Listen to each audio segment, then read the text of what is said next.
Hello, everyone, and welcome to Dicewise Entertainment Presents. Come on, we voted last time. Everybody had a different idea. We voted. 5 feet of fun. 5 feet of fun. 5 feet of fun. Dwarves Against the Storm. Spirits. Didn't we find a way to combine them all? Yeah, 5 feet of fun. Dwarves Against the Storm. But we got to get spirits in it. We got to get Messina's in there too. We'll work on it. We're working on it. It's a work in progress. It's not like we're only on episode 13 now, and we still don't have a name. Against the Spirits. We call it Dicewise Entertainment Age of Ashes out of the gate because we wanted people to know that you are watching Age of Ashes, that this is Pathfinder, but it's not Paizo produced, it's Dicewise Entertainment produced. Shout out to our sponsor, as always, Fantasy Grounds. Thank you so much for providing us with the core book that we could put into our Fantasy Grounds subscriptions, and the book 1 for Hell Knight, and they've already sent me book 2, so I think they're on board with helping these things go along. If you're not sure what I'm talking about, I mean, there's the core book logo. There's the Hell Knight Hill logo right beside me here. So anyone even at a glance, if they're just listening or if they're watching, going, what are they doing? You have to watch for 5 minutes to figure out what game they're playing. We have the panels up. Poof. We are playing these rules. We are playing this book. People will know out of the gate. Boom. And then they'll probably turn the channel. But yeah, we're trying. So who am I? I'm GM Jeff Ball. I am your host. And we are playing Pathfinder 2nd Edition Age of Ashes and going around the room. My trigger man, the guy that's helping me double down with the tech and getting things done to stream here, there, and everywhere, Mr. Rob Hammond tonight. Good evening, everyone. And who are you playing tonight, Rob? I'm playing Dulgrin Truthseeker, the elderly companion to the rest of the Dwarven team. And what are you? I am a bard. The new bard, not the old bard, not the sucky bard, the new 2nd edition bard. Leading our team, leading our team of dwarves, we have Frank Hamilton's in the house tonight. Hello, everybody. Tonight I'm still playing, Theowen, son of Dolan Crosshammers. And you are? I'm a fighter dwarf, soon to be brewmaster. All right. And their fierce leader. And they're fiercely. Because I said so. Frank can lead him. You take the blame. Yeah. Just because I'm the one with the best stealth score. Yep. The most charisma, too. I'll never forget that line. Leader. Yeah. Playing Muros Anvilbender, the Dwarven monk, we have Ryan Messina. Hi! The most athletic. Also, sorry. I was going to say, also the physical peak specimen of Dwarven manliness. Is that right? Because you really buggered that table with a natural 1. And you're deaf. And that table will never be the same, and I'm deaf, so I can't hear these arguments. He can't hear what you're saying. First card I draw off of our new Pathfinder, critical fumble deck, and he goes deaf. I'm excited. This is interesting. Also, in the Dwarven clansman, fellow kinsman, we have Matt Witt tonight. Good evening, everybody. And I'm playing Albrecht Stone Chugger, Dwarven Sorcerer, Weaver of the Arcane Arts, and also mildly dragonesque. Okay, Joe, for the win. Who are you? What are you playing? Don't forget the race and the class and a little something personal about yourself. Our resident rules lawyer, always ready to tell me that he hasn't looked stuff up for me. Mr. Joe Gibson's in the house. Hello, hello. Yes, I'm playing Niles Albrecht, a human cleric, the only human in this party. Cleric of Caden. ...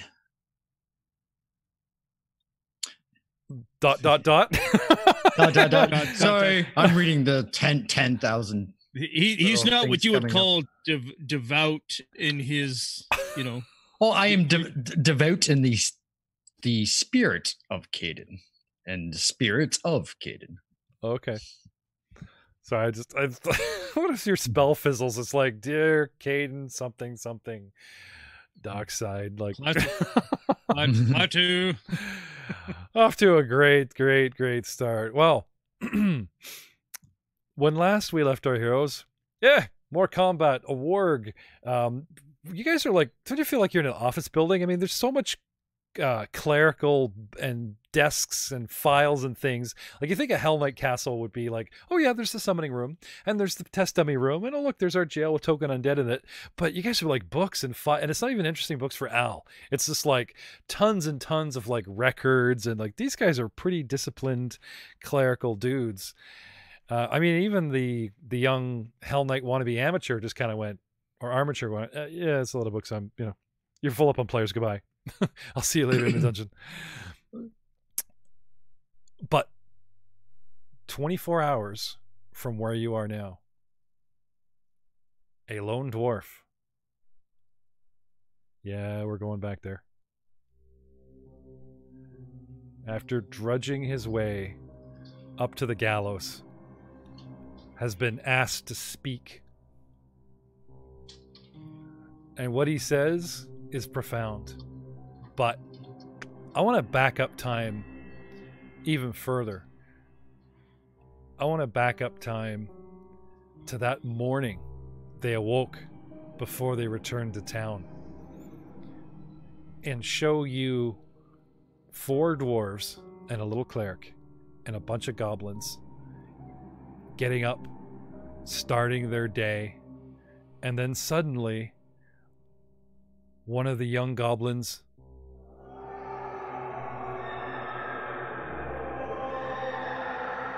sorry, those are the screams that Dahlgren hears in his head. Don't give it away. Upon coming upon the scene of something tragic, a young dwarf drawing the attention of the camp. Everyone rushes over to see the body of their leader with not 1, but 4 clan daggers sticking out of her chest. The goblins and all present turn to regard the dwarves.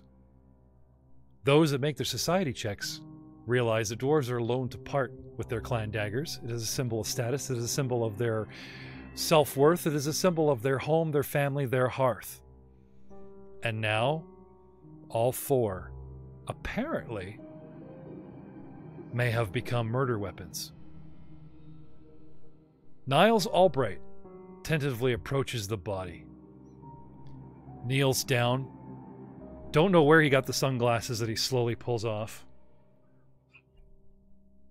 and says,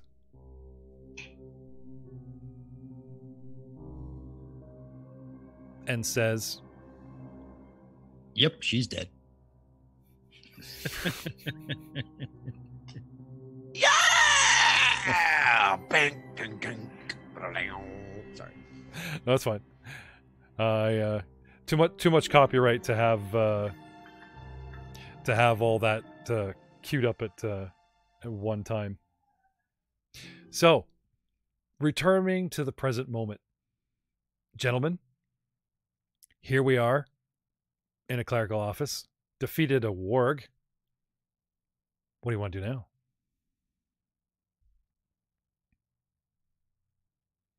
I think it's only right we follow suit and give this room a solid searching. All right. That's what we've been doing, and it's not served us wrong in the past. Okay. 10 minutes, 20, 30? We'll spend 10 minutes, I think, is what we were saying, right, guys? Okay. Can I have perception all around, gentlemen?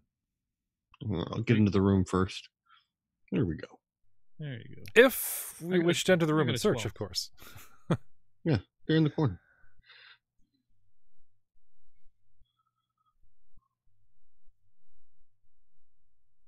A solid 10 minutes. Call them out, boys. What'd you get? 12. 1. 9. Oh, sorry, 4. 5 total. 5 total. Sorry. But that natural one, you just go The look into the natural room. Oh, he doesn't He's find looking in another room. No, natural one on a perception check to find something. Some of his own shit falls out of his pocket and disappears into a pile and it's lost forever. You actually added to the room. Yeah, I'm in the same boat with a 9. Yeah, come He on. stands Well, that up, doesn't "Hey, make sense guys, at all. Look over here. Why not? You're searching the room to find stuff. You roll I natural find one. something cool, and instead of actually like finding it, I hide it worse than it was. That would make sense. Oh, I see. While searching, you actually like kick it under a chair, and the DC goes up to like 20. No, that's kind of mean because the more rolls, the more risk of the DC ever increasing. So I'll leave it where it is. Miros, what'd you get? 17. Always Miros good at finding things. You guys see a pattern? Theron gets the kill shot.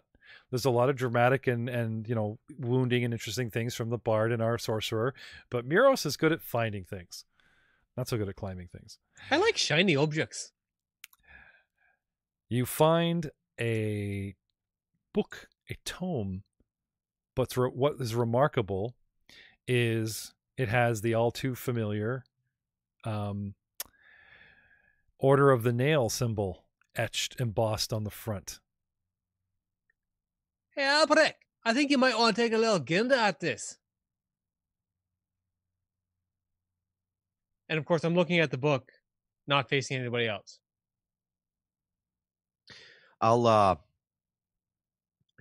head towards him, and I'll also do a detect magic ping. All right.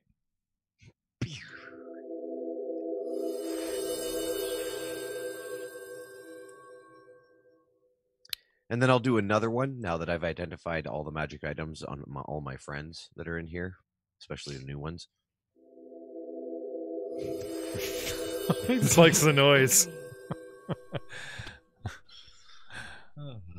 He just loves the noise, don't you? I do. I really do. Grab the book out of Miros' head. Oh, what do we have here? I'm just showing the insignia. Start it's fanning through the pages. It's gold disc and then bristling 360 different lengths. Looks like a whole bunch of spears with long heads and short shafts, and then sits on sort of a crimson red circular field on a bright blood red tabard.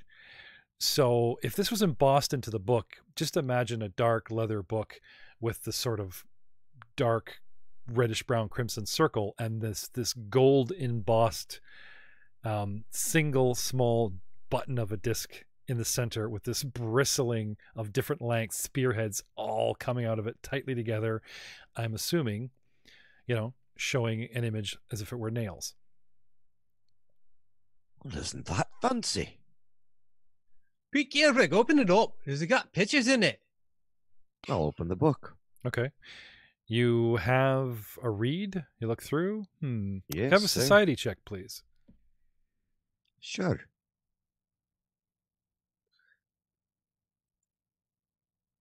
$11. It talks How do you about find roll? protocols for the Order of the Nail, but beyond that, you don't seem to discern anything special yourself about it. I'll put it in my pack to give to Alec when I run into him next. Okay.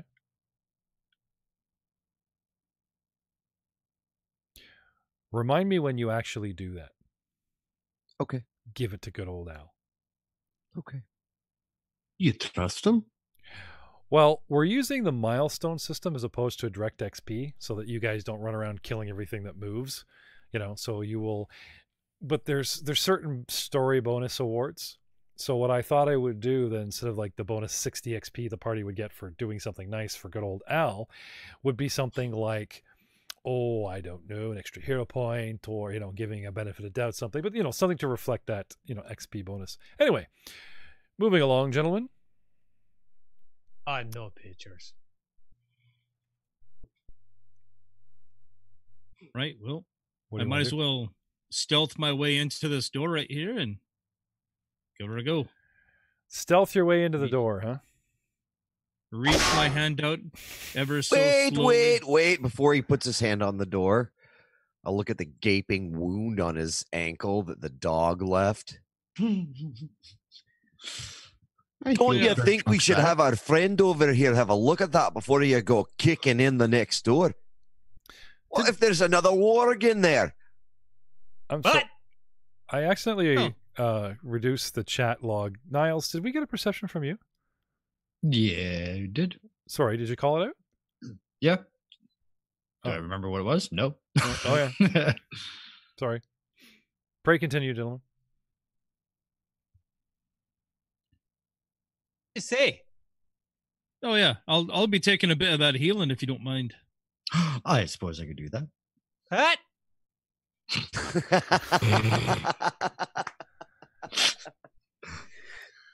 Oh yeah. There's a slight issue with that. Eh? Oh, but you never told me the book of pictures or no? You just grab it and put it in your pack. Just turn him. Hey, that are not pictures you can read. Calm down. What?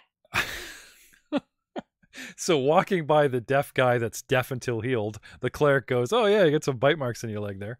You know, just, Yeah, well. Has he informed us he can't hear yet? yeah, he keeps going. Ah! He just keeps saying what? What? Stop whispering. Hold on. Got one more soothes left, which I'll cast on our deafened friend. Okay.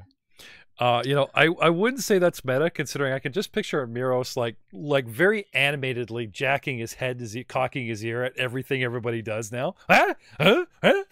You know, it's like, Why you always gotta start whispering all of a sudden? yeah. He doesn't know he's deaf. No, that's he just thinks we're all being dickheads. Just you guys are so mean. Being a bunch of bell ends is what it is. There you go. Right. So, healing, medicine, Niles, Yeah, spells. I'm going to, What do we got? I'm going to do some medicine. Ooh, let's have those checks. How about a 26? Ooh, well, first aid DC I Well believe is 15, and since you beat it by 10, that's a critical success, I believe. Yes, it is. Yay. So, All the points. let's see here. Critical success. You're using a needle, piercing. So until healed, he's clumsy 1 and enfeebled 2, and completely reliant on your drug subscription. Sorry. Yes. And hit points. That's not American medicine. Sorry.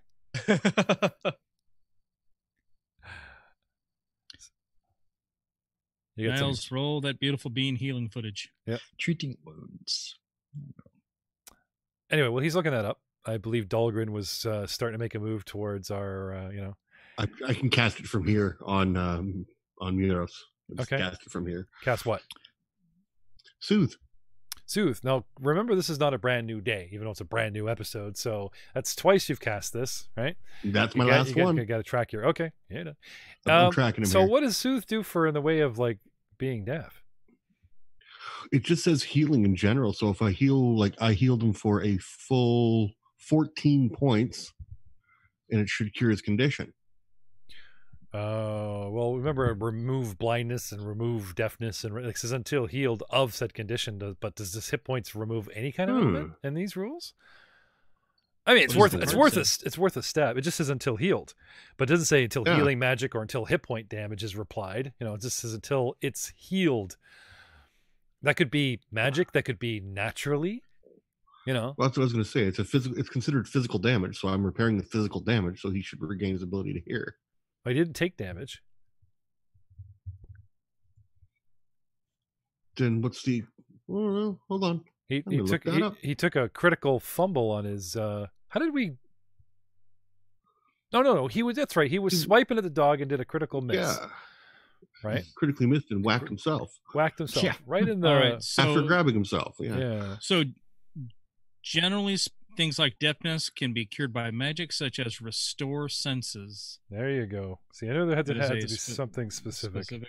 You don't just get So- HP back, positive energy, and you're good to go for every kind of ailment. There's no fun in that. And I shall not cast soothe.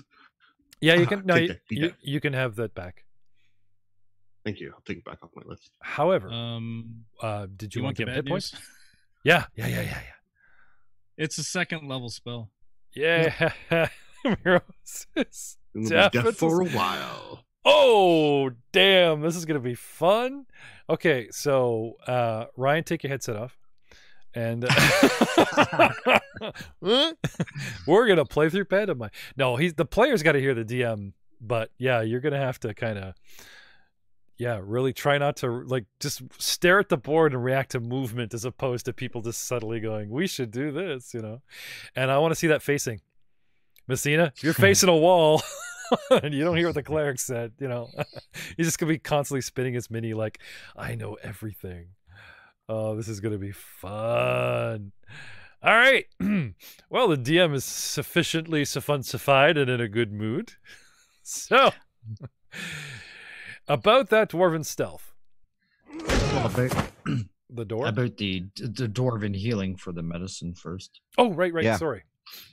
Right. So, if I attempt a DC check of 20, which I guess is same as a critical success, Mhm.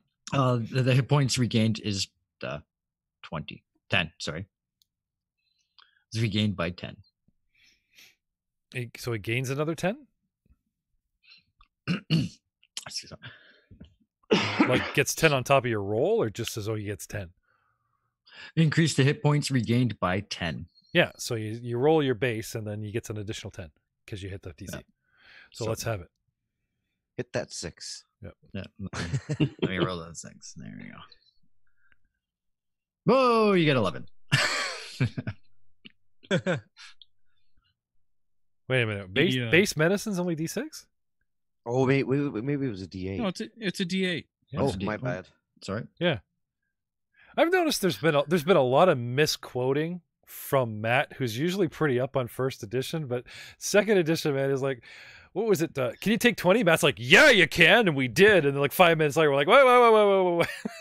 He's so sure of himself. The sorcerer's so sure. It's like in his little bubble, this shit happens. And if he's next to you, if he's adjacent, then Matt's rules. True, it does happen. It does happen. It does happen. As long as we're adjacent. As long as you're adjacent to Matt's character, he's really, really. Sorry. So what did we end up here? 17. Tion get 17 back. Nice. How you doing there, I buddy? was only down 8, so Boom. I'm up to full. Just get some extra hands on you. You just Yeah. get in a little back massage while you're. Not get too handsy. It's my leg. What do you mean, turn and cuff? What you doing with your hand? Watch it. I know where that hand's been now. Yeah. Well, 5 feet of fun. He's down on one knee observing 3 feet of fun because how long are your legs? So, anyway, They're long enough to reach the ground. so so he's doing it from far away, like the mini's way across the room. There you go. There you go. So, gentlemen, to proceed, anything else about the room that possibly interests us? Oh, we've given it a solid search through. I think we're Flip good through to the move on. filing cabinet, look for the deed. Oh yeah, there's that.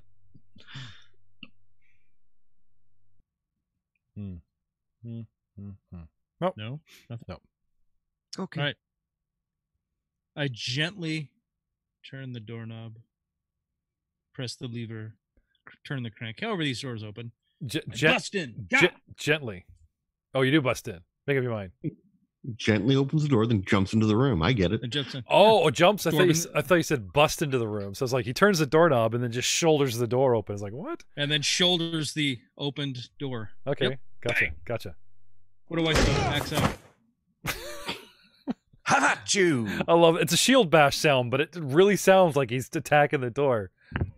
Oh, he comes into the other side of the And room. falling down. Yeah, I know it. No. That does sound like dwarven stealth to me, though. That's it really awesome. does. It's really good, As I bust into the door, no one expects 5 feet of fun. eh? Jesus. All right. You ready Wait, for a little? wouldn't we be 20 feet of fun? You're what? Wouldn't we be 20 feet of fun? I like that, though. That's good. That's Yeah. very good. Because there's 4 dwarves, right? Yeah. A little foreshadowing, gentlemen. A That's judge's not sorry. how PEMDAS works. 5-finger dwarf punch. A judge's bench, a witness stand, and counselors' tables are the only remaining indication of this room's previous use as a formal courtroom. Benches have long ago been smashed into fragments and strewn about the gallery, covering the floor of the room with debris. Though several empty doorways to the north, a large, ragged opening in the citadel's wall is visible, along with what appears to be a corpse wearing silvery armor, lying on a muddy lump in the center of a pool of water that has filled much of that collapsed section on the north wall. What do we do? Well, nothing screams out, "Help me, I'm a trap," like a corpse in shiny armor. I go check it out. All right. Give it a solid Yo, look through. Where you going? I'll motion, to follow with. I'll move to there. Hold up. Original positions, please, gentlemen. Theon, once again, has woken up the dungeon. Going off of our last checks. You have a good job, Theo. He's a freaking magnet, dude. It just like, aha! It was in the description. I run at it, and sure enough, it wakes up and goes, "Whoop."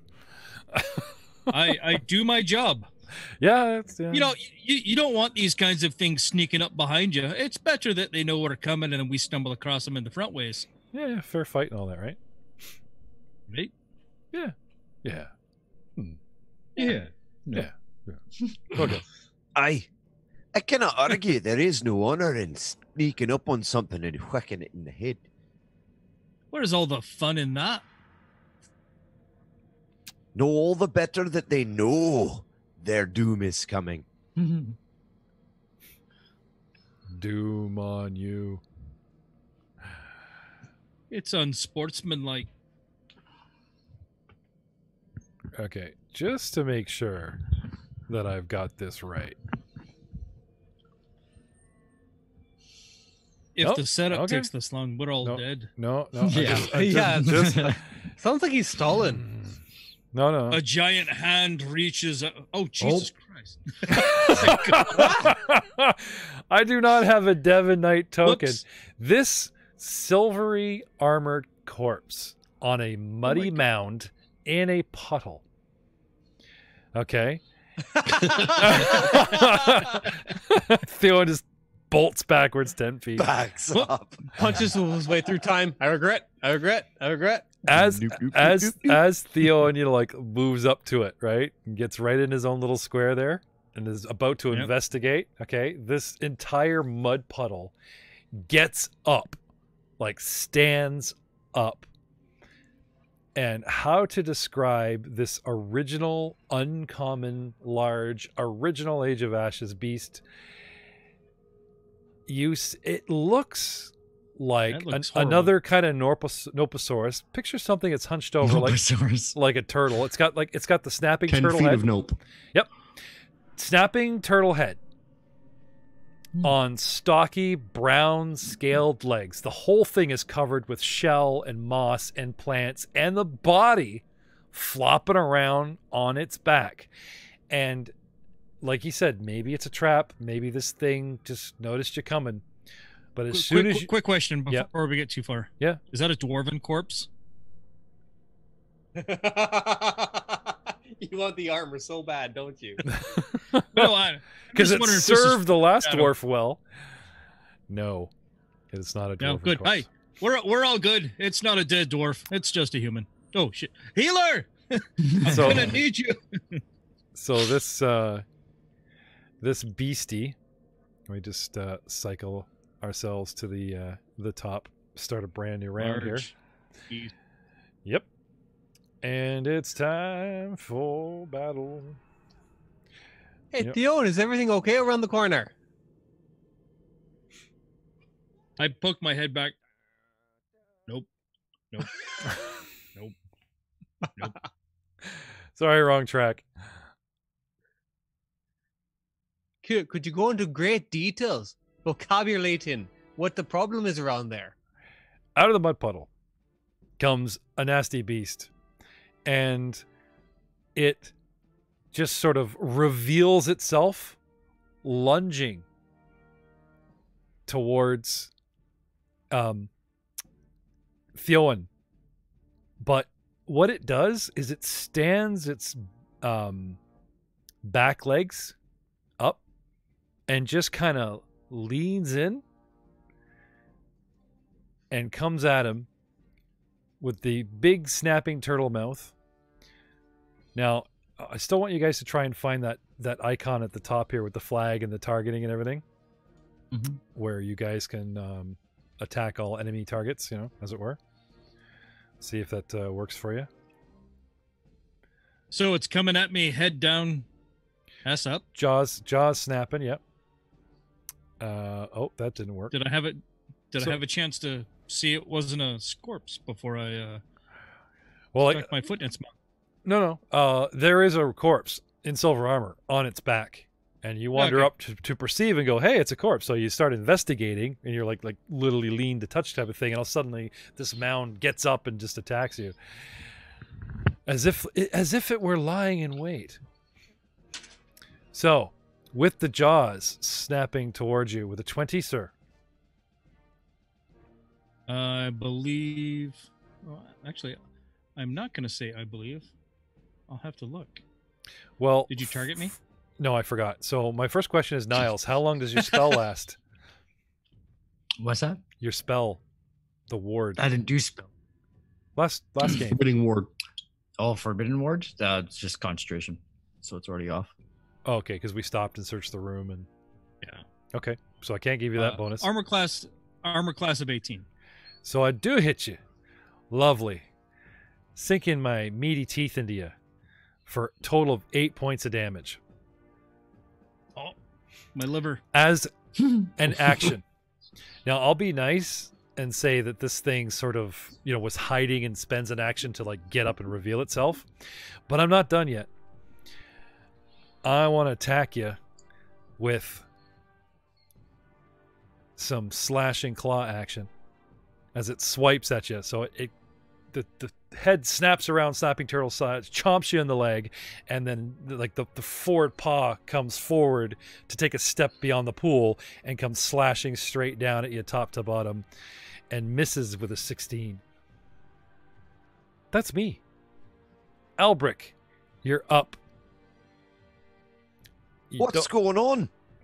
And I'll go rushing in. Okay. There's a big ass turtle in here. Yeah, somebody's playing battle music. You can actually see it. You can look at the line of sight. As soon as I get through the door, yeah. Yeah, So no, I'll the door's move- open. Door's open, and see the crack in the corner of the room there? Oh, okay, yeah. You could actually see it from where you're standing. All right, so I'll rush out to here. Okay. So for the, Well, that's ugly. I know that visual is really keen on this, and we're having a great time. But try to describe your movements and the setting as you start and as you end for the pod, please. All right, so I'll move out from beside the filing cabinet and through the doorway and take position in a corner by the crumbled wall there, Okay. where I've got some sight on it. So there's 4 little 10x10 alcove rooms along the top of this courtyard room. And Theon came in one, down to the courtroom, and then up through the second sort of adjacent niche or alcove room. But the whole top wall of 3 of the 4 of these alcove rooms is just a crumbled mess in a big pool of water. And this thing's kind of blop right out of it. And I will blast it with a ray of frost. Will you now? I will. All I'll right. attempt to anyways. Oh, like I so you will try. and I will miss with a 2 for a total of 8. All right. But that miss tells me something. It does, doesn't it? It does? I learned from my mistakes. Oh, okay. And that's my turn. All right. Muros, you're up. Hi. Had entered Hey, the but- room and was still in the courtyard kind of area, and Oi. Go see what's going on here on this corner here. It's got Theon all buggered up. 'Kay. So I'll walk around the corner here. Hey, wait, Torak's hammer. What in tarnations is that? And so I see that he's engaged in melee. So 'Kay. I sidle up beside him. I go into my mountain stance. And I issue out some batons. A flurry of them. if his voice wasn't difficult enough to understand, now I'm not want to offend any kind of a community and have you try to do an impression of someone that can't hear their own voice when they speak, but there is something definitely strange about the way your cousin is speaking right now, Theon, and he becomes a little bit more difficult to understand because he can't hear his own voice. Just saying. I never really paid attention much to him anyway. He Okay. just got this weird way of talking. But yeah, Okay. he That's makes a a later subtle- problem. Yeah. He makes a subtle rustling sound with his microphone. Did you want to spend an action to try and ID this thing? Oh, Baitins at this moment. Okay. Baitins first, identification later. All right. Baitin 1. Beautiful. Hadouken! Yeah, 26. Maybe. Yeah, should I resolve damage in case I kill it? Or Did- should I do Baitin 2? Can you Let's guys do find? Baitin Do you 2. guys find the icon at the top that lets you target everything? Lets you target the Yeah. enemies. Yeah. You got it, Miros, because it should automatically. Yeah. Yeah, Okay. it says hit. Okay, just making sure everyone's on board All here. right. Right. So pulling up this. Sorry, I just want to make sure that's not an actual crit. Where are we here? I'm pretty sure to tell that, wouldn't it? Good. Yep. No, just checking. I also need some numbers in my head here. Yep. Anyway, yes, you hit. Come over and strike. This thing, its leathery hide is hardened into a shell under all that moss and everything. It is something like the worst turtle you've ever seen, but this is no turtle. And it's a large creature taking up 10 squares. I hope it's not, because I like turtles. Well, this turtle didn't like you? It's got a turtle head poking. Hi. Fair enough. Damage. Ah! Nice. 12, Nice. 12 points of dams. And the second strike. Ah! 21. Nice. Also a hit. Nice shot. And the dams. Ah! 7 points of damage.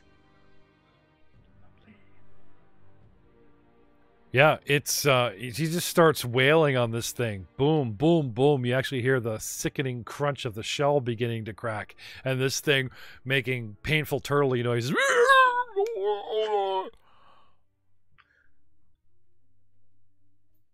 But it's still alive. What else you got?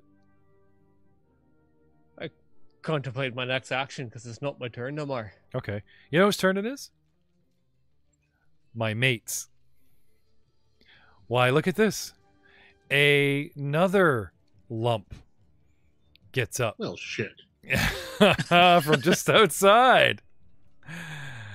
And And decide cannot enter the room. no, Screw you, dude. but I can do this. Dun, dun, dun, dun, dun, dun, dun, dun. I can come over here. Oh no. Yes, I can. Is there squeezing rules in this, Joe? Squeezing? Yeah. Squeezing. Meaning Like getting into a smaller space and taking the penalties while remaining in said smaller space. oh, as in for Confined instead. space. Confined space. Yes. There is Uh, somewhere. It's an acrobatics check. Thank you. You're welcome. You contort yourself to a squeeze through a small space you can barely fit through. This action is extraordinarily to go through extraordinary small spaces. Let's see. Success. You squeeze through in 1 minute per 5 feet. I don't know Okay. what that means. No, that's like wriggling through a small hole. So anyway, this thing crosses over behind its mate and comes over to block sort of like the other hole and is, regarding us and getting into position, but is out of reach because its mate is in the way. So how about readying an action, Joe? Yes, you can always ready an action. You just whatever the action is, then you drop to that whatever that new initiative will be. Right. Whenever So that action takes as effect. a single action, I reveal myself. As a second action, I move. And then how many actions does it take to ready an action? Was it 1 or 2? Just one. Okay, then it readies an action. It's getting into position. And that's me. Theowen, you're up. Niles, you're on deck. Theowen. Well, I'm a little irritated that it decided to show itself this way. So right where those cracks had been formed on its shell, I attack it there. Okay. 16. Misses. Hiya! 20 hit. Hiya! 6 points. Status dying. Nice. That's his favorite part of the. And again, It's he stuck. gets the kill shot. No. Like Rob said, he's got to make sure it's dead. But I will say make sure you hit it again. it stops moving. And the last shot. 19. Hit. Okay, he's just pummeling. Hiya! 10 points. Oh, Christ. So, Joe, what happens if you have the dying 1 condition and someone just starts wailing damage on you? Do you just drop to dying 2, or do you just like flip out? Because a coup de grace seemed to be like a full round action. He only has a single action left, so.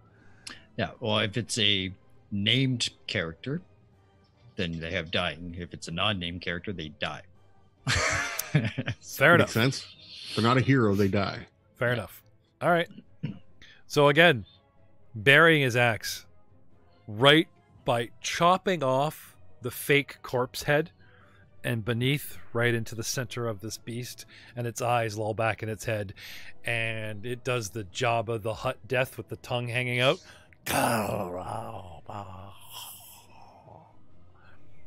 I Miles. hear that sound. Yes. Oh, that was a really bad impression of it, but you get the idea. For your consideration.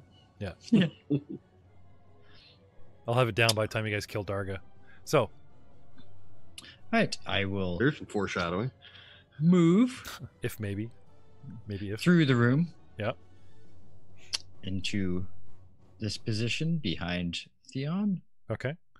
So crossing past Elbrick through the one tiny room into the courtroom, and now you're behind Theon through the Yep, doorway. and now, Yep.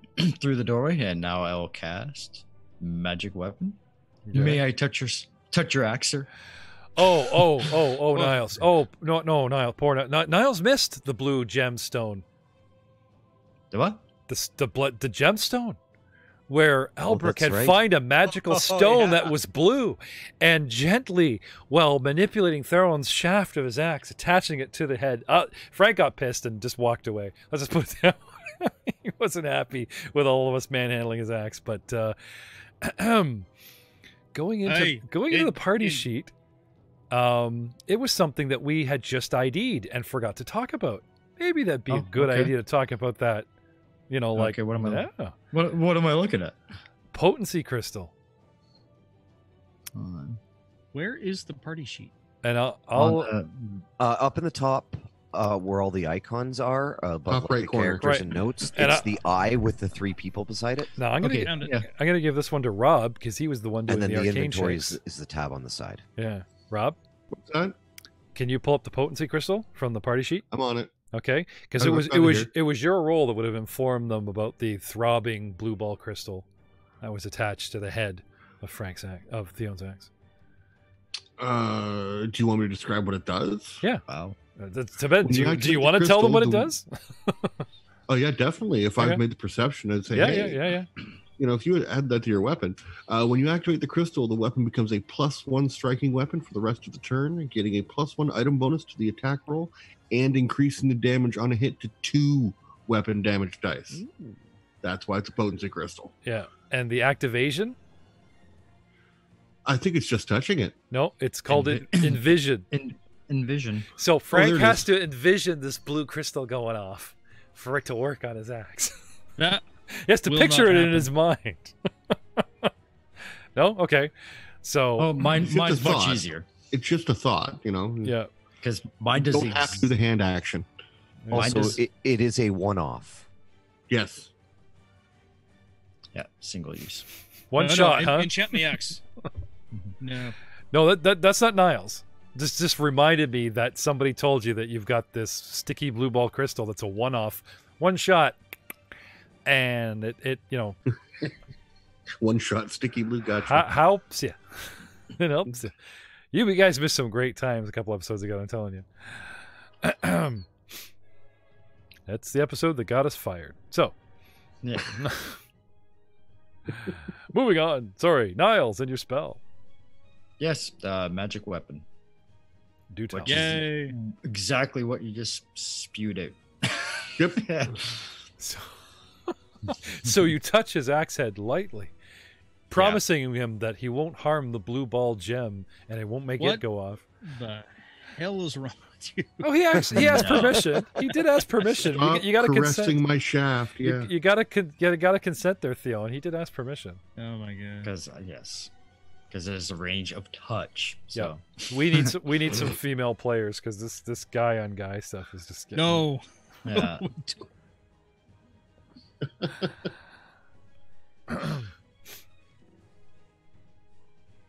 I got some. All right. I'm ready.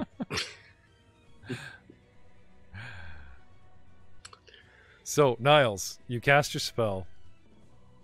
Yep. All right. So for 1 minute, it's +1 striking weapon, gives a +1 bonus to attack rolls, and increases the number of damage dice to 2. Awesome. Okay. Dol- Sweet. Thank you, Dol- sir. Yeah, nice. Eh? Dahlgren, you're up. Okay. Now the standard Dahlgren move is I shall move to here. Okay. And I'm going to target you. And then I am going to use my crossbow, and hopefully it'll work this time. Okay. Because generally I miss. Mhm. Where are you? There we go. The mate beast holding its action, ready in action. Its action has been triggered. Oh, I didn't mean to throw two of those. Oh, sorry. Take the first one. And I 3 miss. critical miss. And I, you know what? In sheer frustration, because I've had no luck with this crossbow, Yeah. I throw my crossbow at the beastie. Okay. And that'll I be your am just that'll be your cannot- second roll. Yep. And it misses. The That's thing what I was actually, gonna say. the guy that you shoot I over am- its head, it watches that bolt go, and then you chuck the I thing. am never picking up a crossbow again. I've had enough. Okay, I'm gonna mark you said those words. You'll see. Please do. I am done. I've had no luck with this crossbow. Finishing the round and dropping to my ready action. My ready action was, the mate giving way, moving, that kind of thing. Anyway, you bury, this thing gives out its death rattle, and the mate freaks and clambers over the body because now it's not a mini in my way, it's difficult terrain. So I only have to move 5 feet as I slowly clamber over my mate and unleash fury upon that dwarf that took my baby maker away from me. Theowen, Yes. are you ready? Hang on. Let Run. me brace myself. This thing comes All right. this thing comes over, clambers over, okay, and then turns like a 180, kind of trying to protect the body, and just kind of shoulders its shell towards you, and you eat shell spikes. With a 22 Yes. hitting you Yes, I do. for 4 points of damage. Mm. And Ugh. it continues to kick and flail with its claws, its rear claw, with a 16, also for a total of 24, also hitting you, and you take 6 points. It's a status critical, Theo. Not doing so good, Yeah. buddy. Shake it off. Well, you can't keep a good dwarf down. Exactly. And I've moved my initiative, and now we are back at the top, and this creature is done, so I'm just going to get rid of it.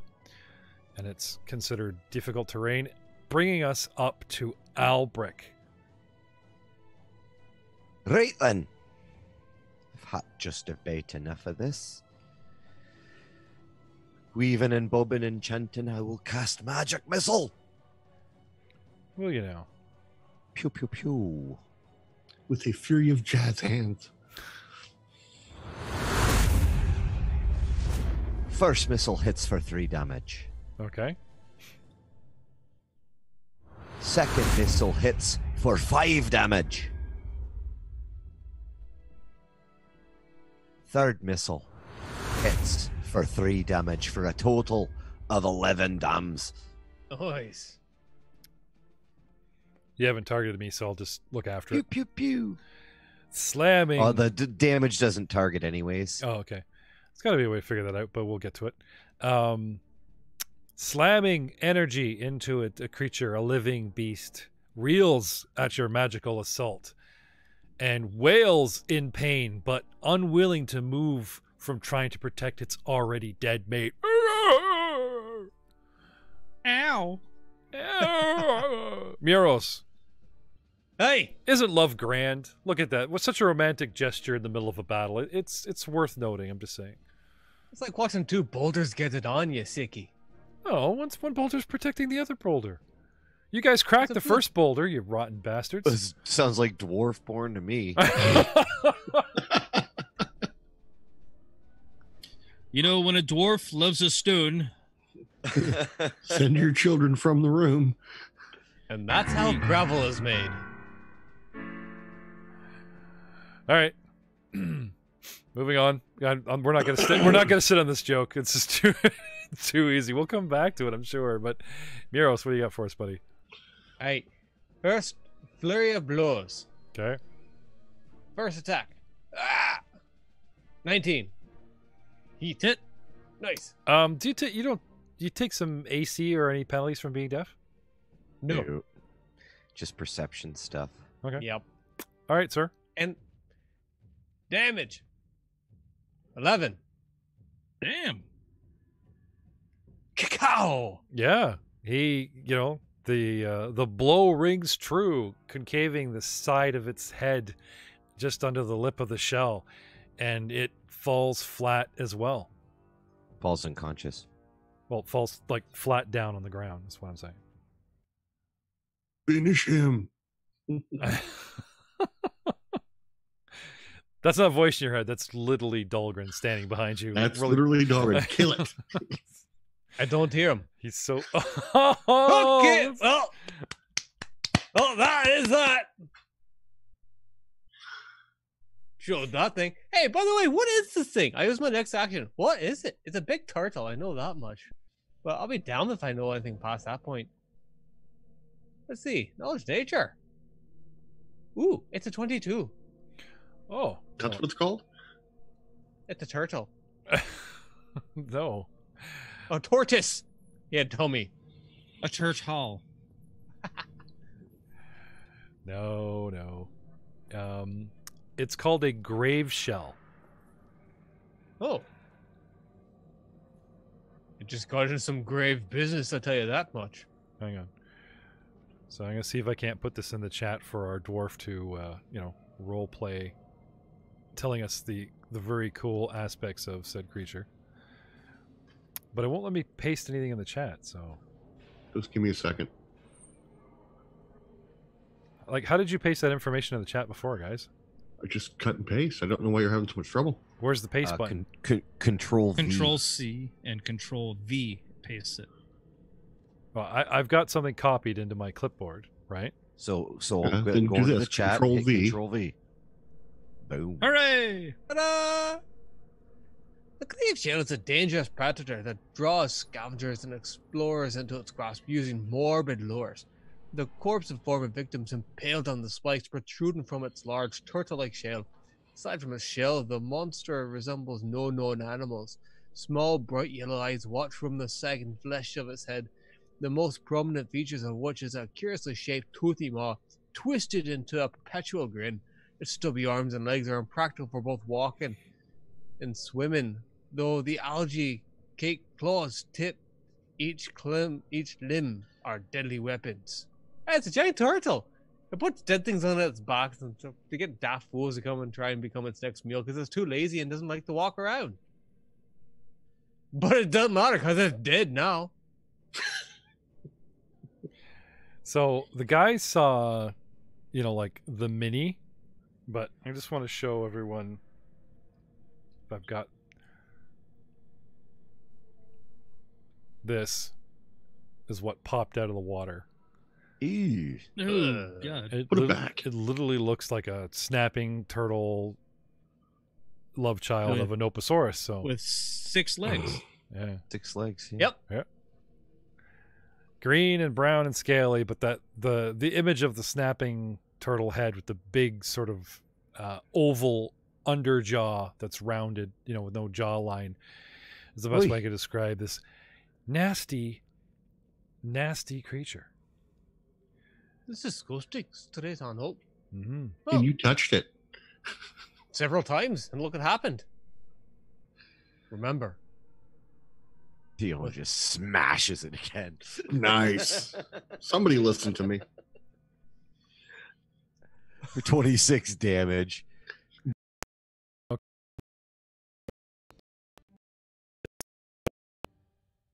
Yeah. And hey, Oh! okay. Too much trouble. where's the paste button? Control V. Control C and Control V. Jaw that's rounded, with no jawline, is the best Oy. way I could describe this nasty creature. This is ghosting straight on up. Mm-hmm. And you touched it. Several times, and look what happened. Remember, Dion just smashes it again. Nice. Somebody listen to me. For 26 damage. Blows apart. Splat. Chop its head Oh. off. Hey, guess what's for dinner? Turtle soup. Well, it doesn't make the Jabba gasp, but it does make a sound. Everyone but Miros hears it. See you next time. Good night, everybody. hey, Oh, good night, guys. everybody. Good night.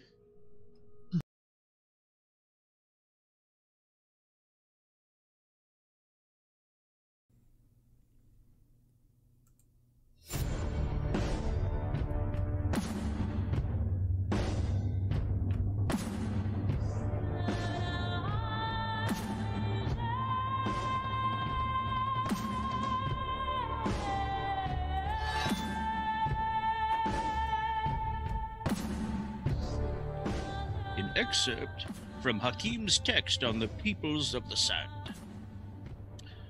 In the year 2503 AR, the cult of Lamashtu unleashed a terrible disease called the Plague of Madness upon the city of Wati.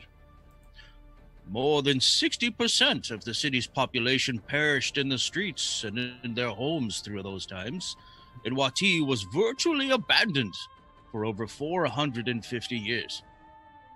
Then, in 2953, the Church of Pharasma returned to Wati and established a new temple in the city's ruins called the Grand Mausoleum.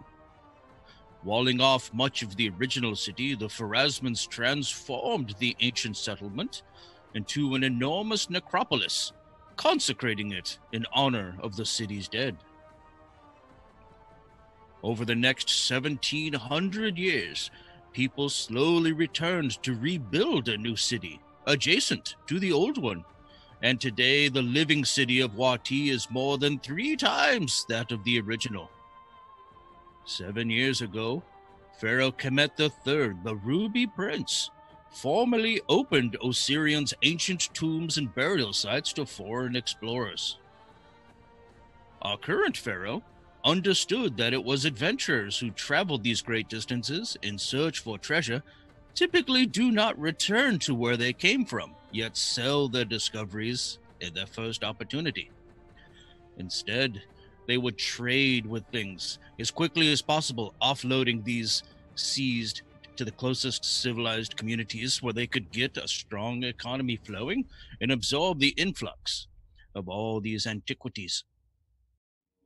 A minor industry has sprung up just to support these visiting explorers, and even larger infrastructures have come into being to serve foreign investors and traders.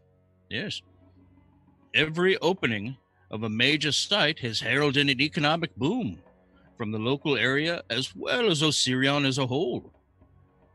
Recently, Pharaoh has decreed the opening of half the city of the dead by the Church of Pharasma to these explorers, in hope of furthering this economic boon to the country.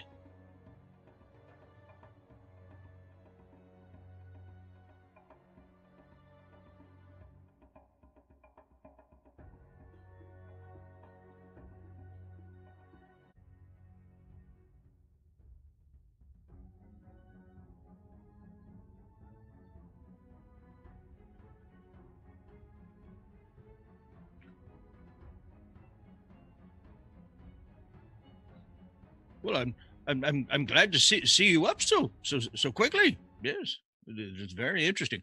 How do you feel? How do I feel? I feel terrible. Look at this. One day with these people, and I wake up and I'm missing my hand. What has happened to me? Pacing back and forth. Where could I have put it? I mean, was that dream real? Dream? You're rambling. What's the last thing that you remember? The last thing I recall is walking through the gates of the dead city so we could explore. And then suddenly things just faded to black, and I have very, very little memory of what has happened to me. Well, there are tales that you tried to climb the spire just inside. That is most unusual. The gods were going to bring you down with arrows and javelins, but something happened, and there you were on the ground. I did the best I could to revive you, but for the longest time I thought that you would perish. But why would I climb this spire? That makes no sense to me. I've seen this thing 1,000 times through the gates. I wish I knew. Yes, but I don't. What happened to my hand? I didn't see it laying there, and you were not assaulted as far as I can tell. I just don't know. The wound looks cleanly healed, so this doesn't look to be too terribly recent. And as he's rambling, I start pacing again. The dream, it must have been real.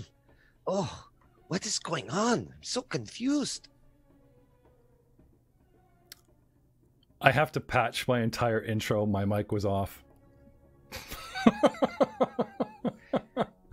I'm not going to do it now. But it's like, I apologize to the internet. We got Frank, and my mic was picking up the audio. There's an acronym they used to say in the old texts. What is it? Proper preparation prevents pissy. What? We were set up, but there are buttons to push in a certain order, and I missed one. So don't worry, nothing important. I mean, I was really just recapping what Old Man Arif was saying from a player's perspective. You know, recapping on where are we at and what happened. I'm sure if they're listening to this episode, they've listened to episodes before. We'll see what we can't do in the video and audio world to fix that in post. But for right now, during the live stream, apologies. But we're back. We're up and running. And things will hopefully go smoothly. Yes, from here on out, maybe, if I'm lucky. So anyway,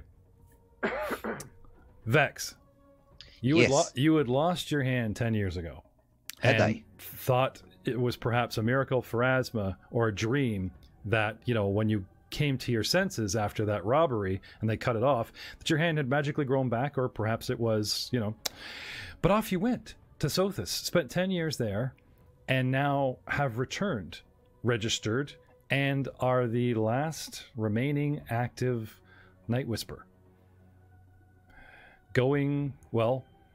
Leaving the infirmary after Old Man Arif gives you sort of a clean bill of health, but inquires to your whereabouts and your plans. Old Man Arif, you're still haunted by the visions you had a few days ago. You're still convinced that this man is somehow connected to you or to your past, and would likely probably want to keep an eye on him. Sure enough, as predicted, he goes to the registry to find out what has happened of his companions. Yep. Rumors more than official documents, because people don't come up going, I've left town, or I'm dead in an alley, that sort of thing. They don't have much. They've vanished. You do find the young female paladin who, still saying a clerical error, does not wish to go back, doesn't want to have anything to do with you guys after one of your member had defaced the monument, and you'll just have to, pick up whoever's left. A local knowledge check from you, sir. Skills. That will be raw off my intelligence.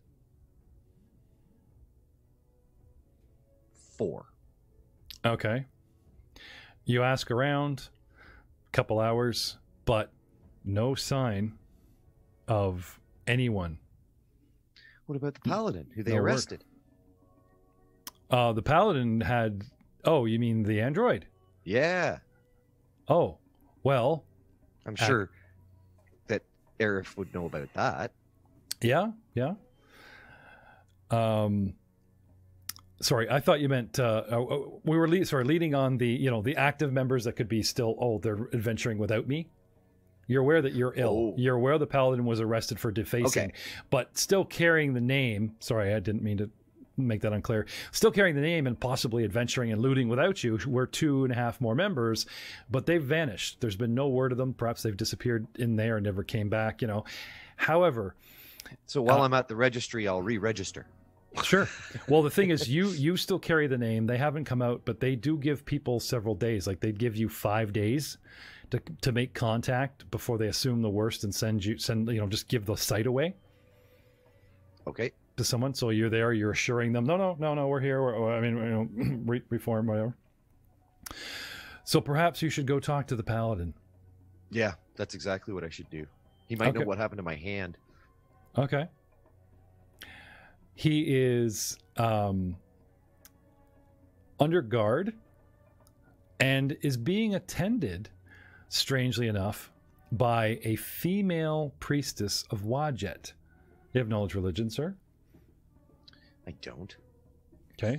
You can tell by her flowing blue and white garb, like as opposed to the black and formal garments that the Phrasmites favor, that she seems a little out of place. But who knows? Maybe I'll have a strike of inspiration. 19 knowledge religion. Okay. The ancient goddess, one of the old Osirion gods, goddess of the river and life, as opposed to, well, I guess strikes a stunning silhouette here in the temple of fate and death. Yeah, that's a bit backwards. Mm-hmm. It's like floral, butterfly-covered robes surrounded by a bunch of acolytes wearing black and drab yeah. grays. Exactly. Anyway, she notices you come in, and you see the paladin is laid out, sort of eyes closed. Anyway, she sees you. She comes over and she asks you politely, are you here to see him? Are you a friend or companion? In a manner of speaking,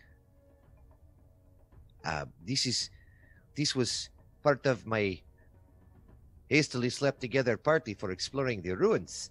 But apparently he went mad and climbed a monument and tried to kill me, and I'm just trying to figure out if maybe he stole my hand. And I hold my stump up. Okay. I see.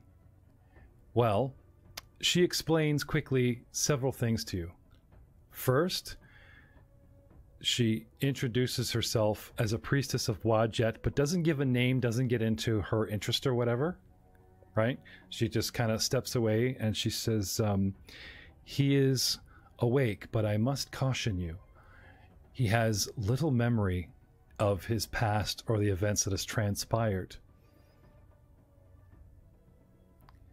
And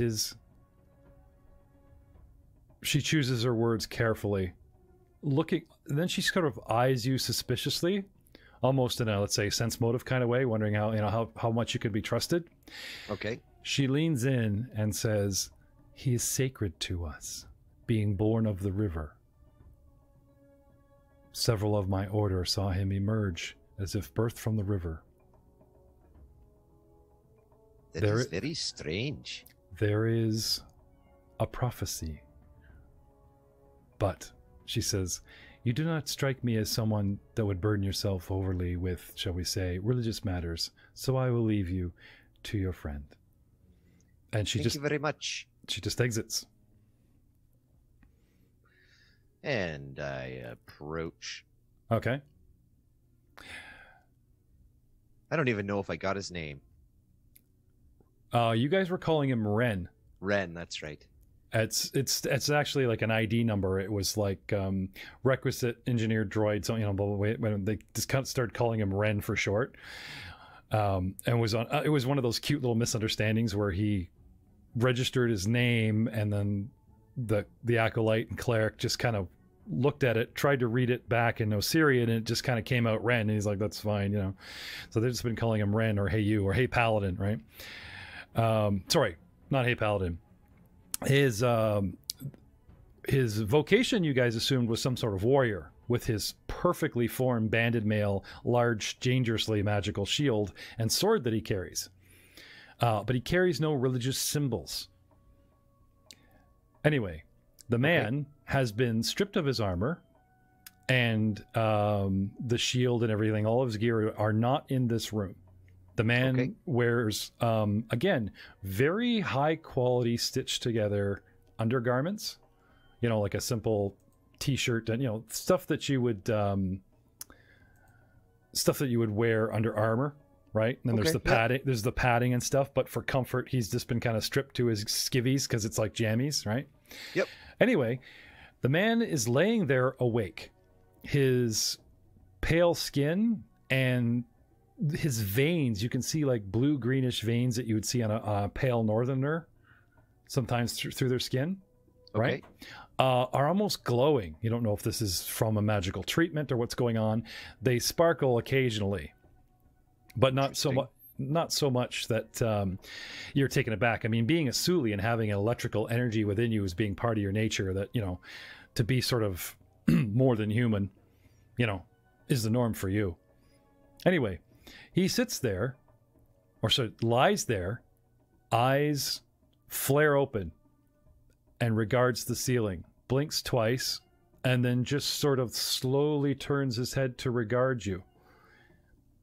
And perhaps what the woman said is right. He does not see, you don't see recognition in his eyes. His eyes start wavering back and forth like he's searching your face for some sort of meaning. But he doesn't say anything. Hello, my friend. Or are you my friend? The wise man Erif tells me you tried to kill me. What is the meaning of this? I am not sure. I do not recollect any of this. The man's voice is the same, but his speech pattern is very different. He seems very uncertain. He has sort of a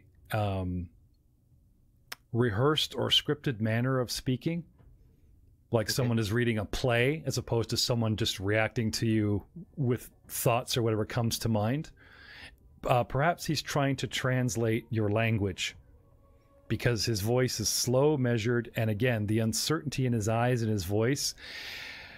I don't know if you want to sense motive. That kind of thing's, you know, hard to fake. Maybe he's a really good actor. You know, sure. I mean, the sort of waking up and I have lost my memory, so I don't I don't face the charges, or, you know, that's an old shtick, right? But you don't sense any deception. Can I have a perception check, though?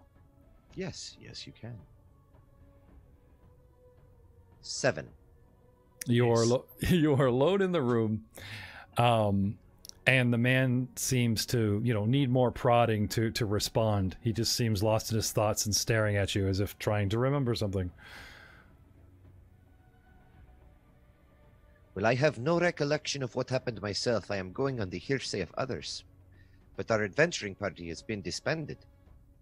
Blowing your perception, unknowns to you, loitering in the hallway, you know, hanging on your every word, conveniently, the old man that's been attending you sort of briskly enters the room, possibly offering an explanation.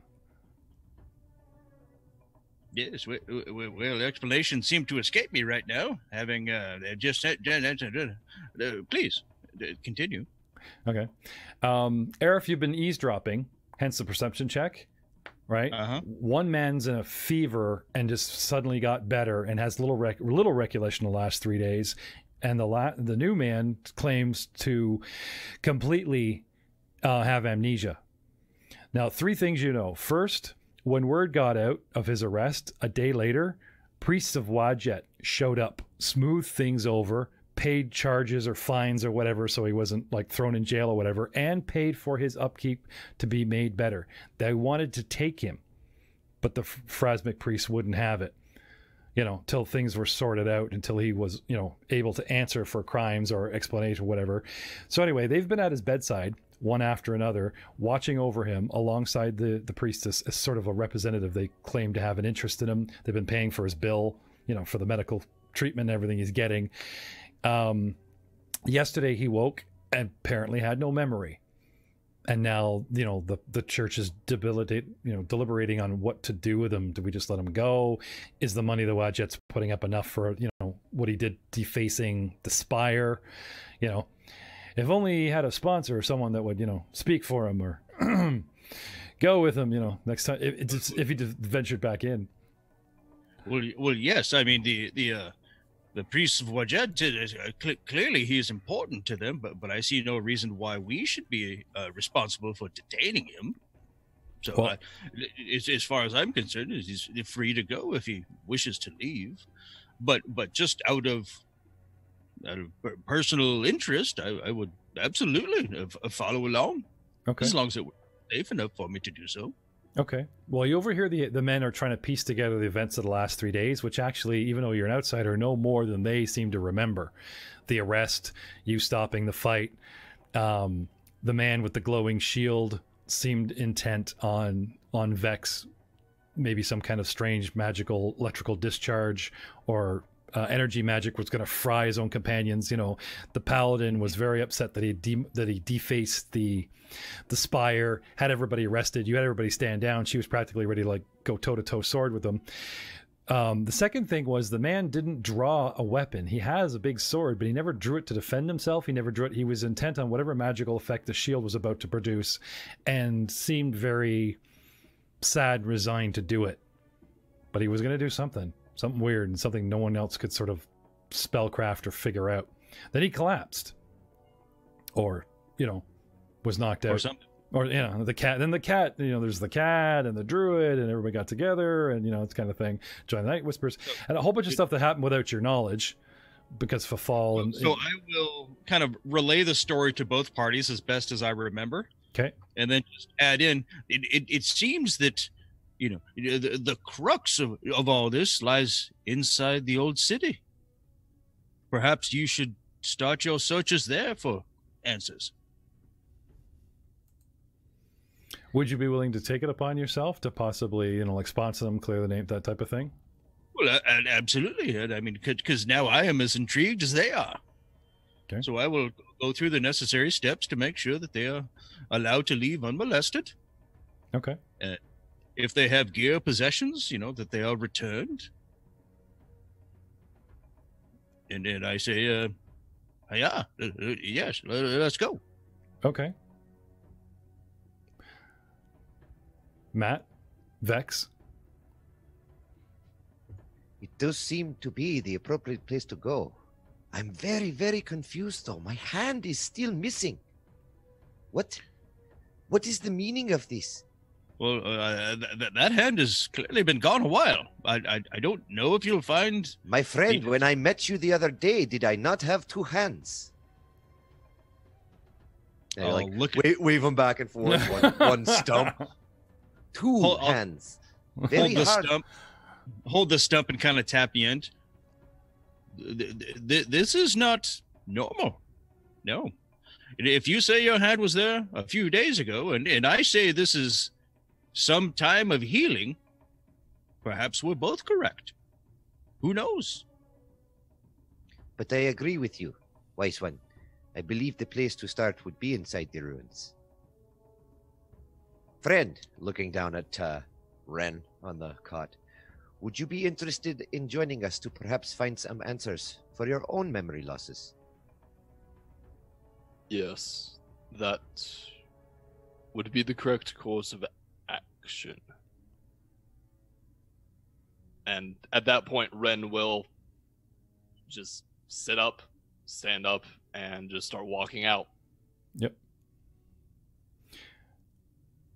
You are detained by guards and such, and you can imagine, you know, pushing the story forward with some diplomacy from Old Man Arif, if you please. The priestesses of Wadjet aren't like rich, but they have tried to, offer gold as well as, making amends. And Aerith, 24 on the diplomacy. Being a visiting scholar, not Osirion, but Katapesh, which apparently is a neighboring country, is revered in his age and knowledge enough that as long as, he's under your watch and promises not to do any trouble or anything. However, they would like to keep the shield for study. If he specifically went in there claiming now to have no memory, if these memories were to return, and he had this strange item with him, they fear that he would break one of the 3 sacred laws, defacing the place. So they'll give him back his weapon, they'll give him back his armor, they'll give him back his gear, but they will not return his shield. And if you're willing to be, responsible for him, and the fact that, like, we won't blame you, Era, for what he does, but if he kind of, flicks the switch and goes back to his old behavior, it's up to you to find a way to stop him. Well, of course. I mean, I don't want to see any mayhem happen from this, slight sojourn into the city, but I am as eager to get answers as they are now. I agree that the shield may trigger some type of response, so it may be best just to keep it here for now. Okay. Now they are willing to allow him to, to see it, if you think this is wise, Aerith, like to let him see it, touch it, see if it brings anything back, He seems accustomed to the armor. The man, without any modesty, just, when you guys give back his stuff, wherever that is, he just starts putting it on. And he seems to be knowledgeable about how to wear this specific type of armor. He just starts slapping it on, dressing it quite proficiently. He's not picking up pieces and trying to remember scratching his head on how to wear it, or does it have any significance. It immediately fits him, and he immediately just starts strapping it all on. And in quite short order, he is fully armed, clothed, and equipped.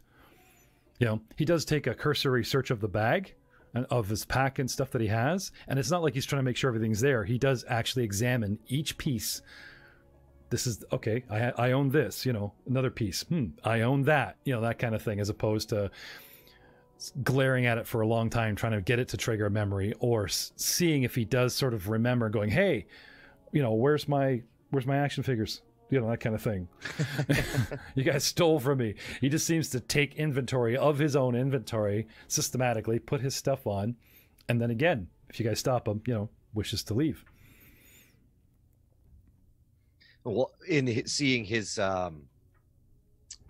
enthusiasm towards leaving, I'll place my stump on his shoulder. Slow down, my friend. This good man has given his word. Perhaps you should follow him rather than taking the lead. And I indicate towards Master Aerith. Very well. Okay. With your reformatted parameters, I would like to explain something, shall we say, quickly. How does someone just suddenly,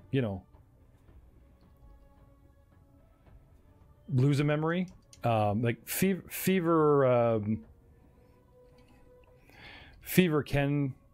can claim quite a few things. Can claim a man's memories, can claim, you know what I'm saying? Like, can scramble a guy's brain. But what I'm talking about is something that I think that we've been hinting about from the last session. So unbeknownst to the players, unbeknownst to the characters, but beknownst, yeah, I can make that a word, to the actual audience, a short while ago, 1, 10, 100, 100,000, and constantly replicating nanites took hours and hours to cross the infirmary floor, climb up a bed, and home in on the electrical computerized signals as they are programmed to do, and seek out technology. The only technology in the room. They picked up his Wi-Fi network. Yeah, there you go. Hotspot, head right for it. entering the ear, entering pores. I mean, he might be simulated, a synthetic being, but he's put together as practically an exact replicant or duplicate of a human being. He doesn't have blood, but he does have fluids that run through him for cooling systems and doing certain functions. He, his skin and everything are, like I said, are either synthetically grown or like of a synthetic material, but poke, react, and feel like real tissue. He has real muscles, although synthetically grown and not maybe of like beef or muscle tissue. You know, do you guys remember Bishop from Aliens 2 when they cut him open and he's just all white inside? But those were like functioning organs and everything. You know, I would assume that in this state, possibly reinforced skeletal structure. No, I'm not covering you adamantium. Don't get excited there, Aiden. No Wolverine claws for you. But if someone were to cut you in half, they would, you know, there would be questions. And then doing what they do, entering, taking over, you know, replicating. Were they successful? Did they corrupt you? I mean, the original mission for Ren was to destroy these things because they are what? Missing, not wanting to get out, a bad mistake someone's trying to cover up. Who knows? But whatever influence they currently hold over you, before your immune system wiped them out, or are they ever growing like a virus, like a fever, and it's only a matter of time before they completely corrupt your system? I'll tell you this. It forced a reboot, a reformat of the drive, and you cannot recall data. I'm not saying it's gone, but it's all corrupted. And your memory receptors inside your cortex do not want to fish this out for fear of contaminating and corrupting basic systems. So corrupted data, don't touch it, is basically, you know. And, and your systems do know that this is memory data, so they don't just want to delete it and start over. So I really shouldn't use the term reformat, but a reboot, definitely. So you know what you are. You know what you can do, you know some core elements, but you are a factory Dell off the line, you know, brand new, have not installed any apps, you know, blah, blah, blah. But you do have your basic combat, your basic skill sets, your interaction, you speak, you know, languages, and you're designed, you're a learning computer. You're designed to observe and learn exceptionally rapidly. So, some things had stayed in proportion. You're already on the way to gaining the knowledge, the common knowledge of the common language, and modern Osirion are well on your way. I won't have him roll anymore for like, oh, 50% of the message, 30% of the message, you know. Even though you were like in REM sleep or whatever, the processor is still running and you've listened to every conversation, all kinds of stuff. And again, your CPU is putting together, amassing a lot of the language. You may not be up on the slang. You may not be up on a lot of the, you know, common terms. So by all means, speak alien, speak foreign, have a foreign mindset for this character. But to really push that you are not the man you were, Ren is now being played by Aidan Willems and not Ryan Messina until possibly such time that he might remember who he is and what he's doing here. But for right now, gentlemen, the adventure awaits. How would you go back into, you know, reasserting yourselves as a party? Aerith, would you register as part of this party, or are you just an observer? Well, it seems only proper that we go through all the channels as everyone else. So yes, we would have to, I would think, re-register. But you know, me having some say in how those processes are completed gives us a slight advantage if we've missed any time dates. Okay. No, you, I mean, you do know that any site that's given to a name, they have 6 days. And if you don't hear from them in 6 days, 6 sunrises and 6 sunsets, as it were, then they'll assume that they've all been wiped out, or if the party comes back going, no, we're done, we've depleted too many members, that kind of thing, right?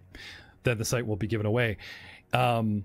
If an adventuring party comes out with too few members, like only 1 or 2, and even though they go, hey, we have claim on this, but we can't find anyone, it might be a too bad situation. It might be, I'm sorry, your party must dissolve and you must re-register under a different adventuring party, and you're going to join them and they will be given your plot site, that kind of recycle, so you're still in on the treasure of the place, but that kind of thing. I'll just make sure that we've got all of our little I's dotted and T's crossed, and then while I'm doing that, I can probably gather up any gear or things like that that they would normally move around in. Then we'll head out. All right. Barely registering the minimum number at 3. You head out, and an interesting sight is greeting you on the steps of the Grand Mausoleum. A respectful distance away, where the crowds, go back and forth, between the mausoleum and the Golden Pond. The Golden Pond is full of albino white crocodiles. Kind of interesting. They are attended. Can I have a knowledge local, guys? Absolutely, yes.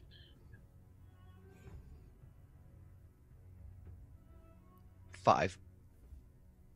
26. They are attended, Arif, by the young Priestess Septi's brother, Neb At. And I will just show you him here now. This man is in charge of the crocodiles, and can be seen feeding them, looking after them, that kind of thing. You've heard word around the temple that he's linked to some, shall we say, underhanded dealings with the guards and around town. But a lot of it is just rumor and gossip. Because it's the priestess's brother, the gossip actually comes into the temple. Street thugs and gangs and members and stuff, that they wouldn't talk about that in the temple. But because it's her brother, and there's some believe that he is actually linked to the criminal underworld, it becomes gossip around the temple that you've picked up on. All right. This is what you expect to find. What you actually find are half a dozen priestesses and a priest of Wajet, all lined up along the Golden Lake, all reverently bowing towards us as we descend the stairs. They don't approach. They just, it's like a whole bunch of Japanese businessmen that are lined up at the airport. You come up and you go right by them, and they all happily, businessly bow and greet you, and you get into the limo that drives off, and they're just there for show or a sign of respect or something. And like I said, they don't block your path to the gates where you're headed. If anything, they're on the riverside. And like I said, there's a half a dozen of them. You guys come out, and they pointedly show you respect as you guys descend. Like, this graceful bow is for you. A little unusual, I would suspect, but I'll take what I can get. Okay. Can I have a perception from you gentlemen? Yerp.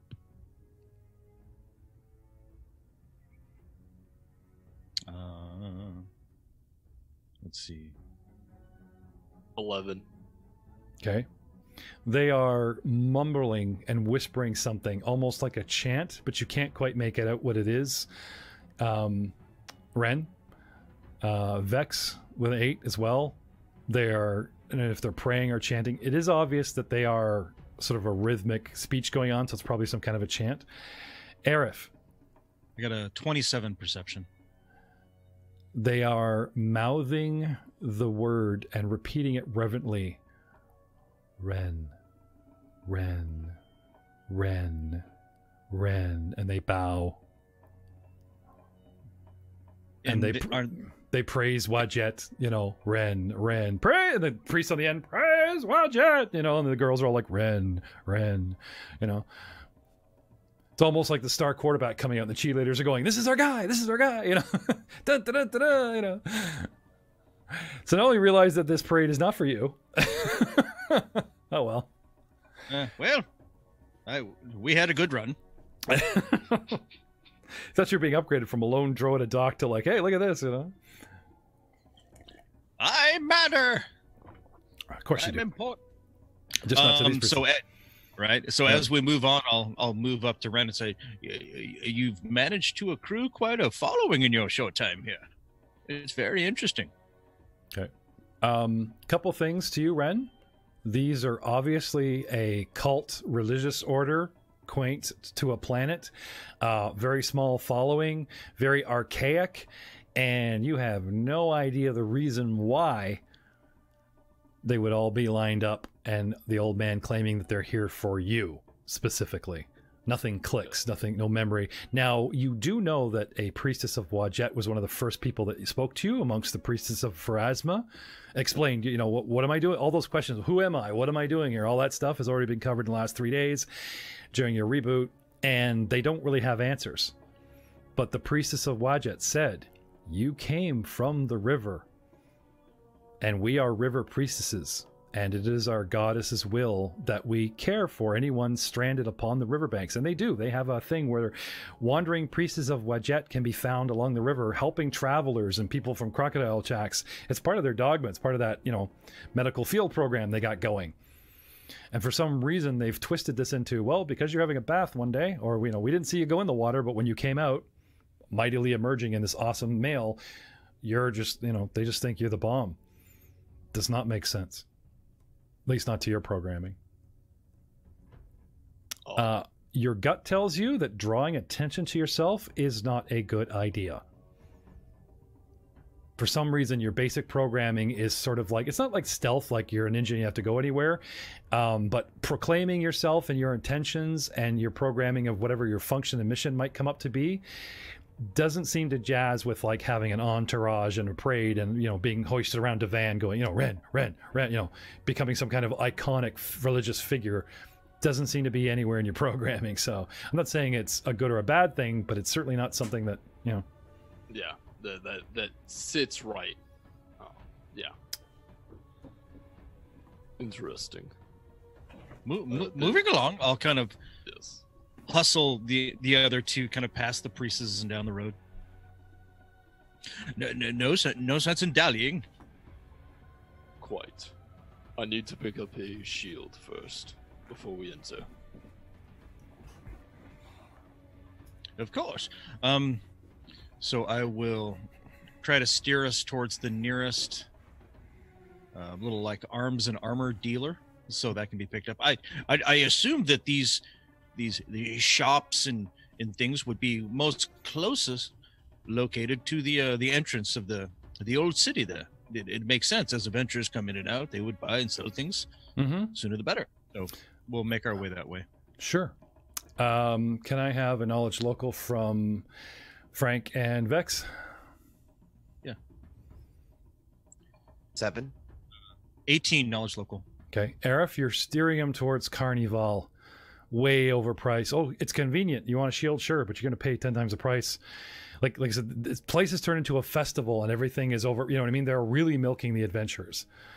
If you want to give them a deal, you need an establishment, like an actual hut or something that's been selling all the time. Sure, the prices might be a bit jacked, but these guys that pull a wagon from the doors going, buy my stuff, you know, it's basic quality stuff at inflated prices.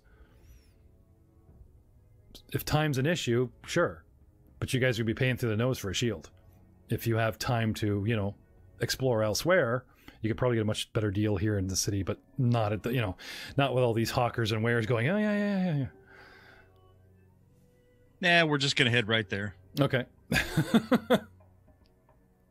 It's not my money. Yeah, all right. So what kind of shield interests you, Ren? Large steel? Power. Yes. Yeah, okay. These archaic people do not have any powered No, armor I said shield. tower Oh, shield. tower not shield. power. Okay, Yeah, sorry. with the T. Sorry, I thought you said power shield. I was like, oh yeah, there you go. This will fit nice with your mecha. No, sorry. Yes.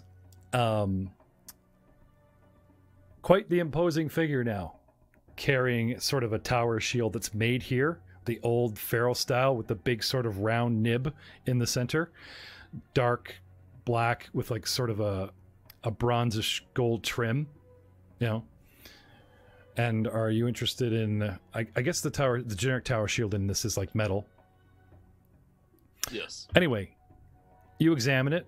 It's basic quality. It's not shoddy or broken. It's not masterwork by any means. It's functional, and you believe, you know, with your system memory that you are fully proficient in using it. You're good to go. Yes, and as I attach it to my forearm, it feels comfortable. It feels right. A little bit lighter than I'm used to, but... Okay. That'll be 5 times the price. And I'll hand over the gold. Okay, you don't have gold. Okay, then. Seriously, man, you came here a complete package out of a pod. You walked around, you know, you had like no currency, you know. Hearing the price, obviously Vex would take affront to it. Sure. And using his slickest diplomacy skills. Okay. Of 24. Surely, my friend, the time for these kind of price gouging is way past. The event has started. You're just trying to move this old stock out before you leave your stall. Oh, you offend that deal. No, you don't understand. It is all about availability and... What's the word I'm looking for? I forgot. Demand. And these are highly unavailable in the region and in very high, this type of protection in very, very high demand. Not to mention the convenience of my location. All these have to be factored in. I think that, I tell you what, since you're a local boy, because you actually are obviously Osirion. Yep.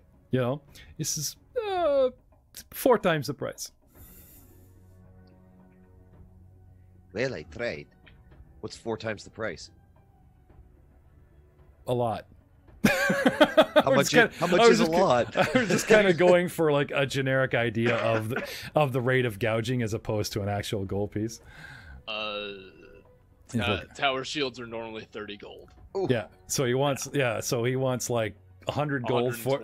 Yeah, he wants like 120 gold. You're like, no. He's like, okay, 90. We did 90, you know. No. Well, my friend, I personally know in this town a place I can get it for much less. Thank you for your time. And I just walk out. Okay. I'll unstrap the shield.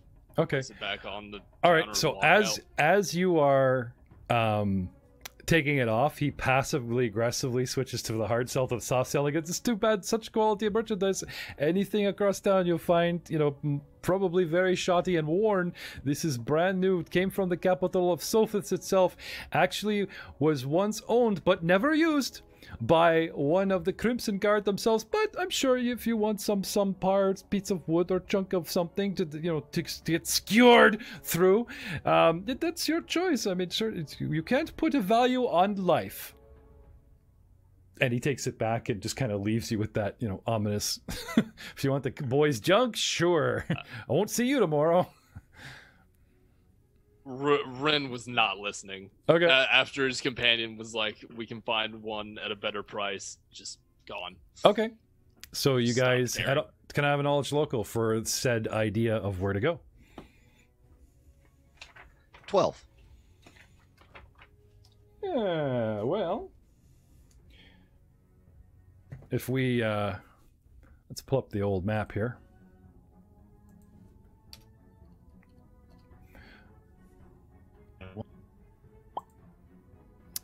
You guys see this? Nope. Oh, wait. Yep.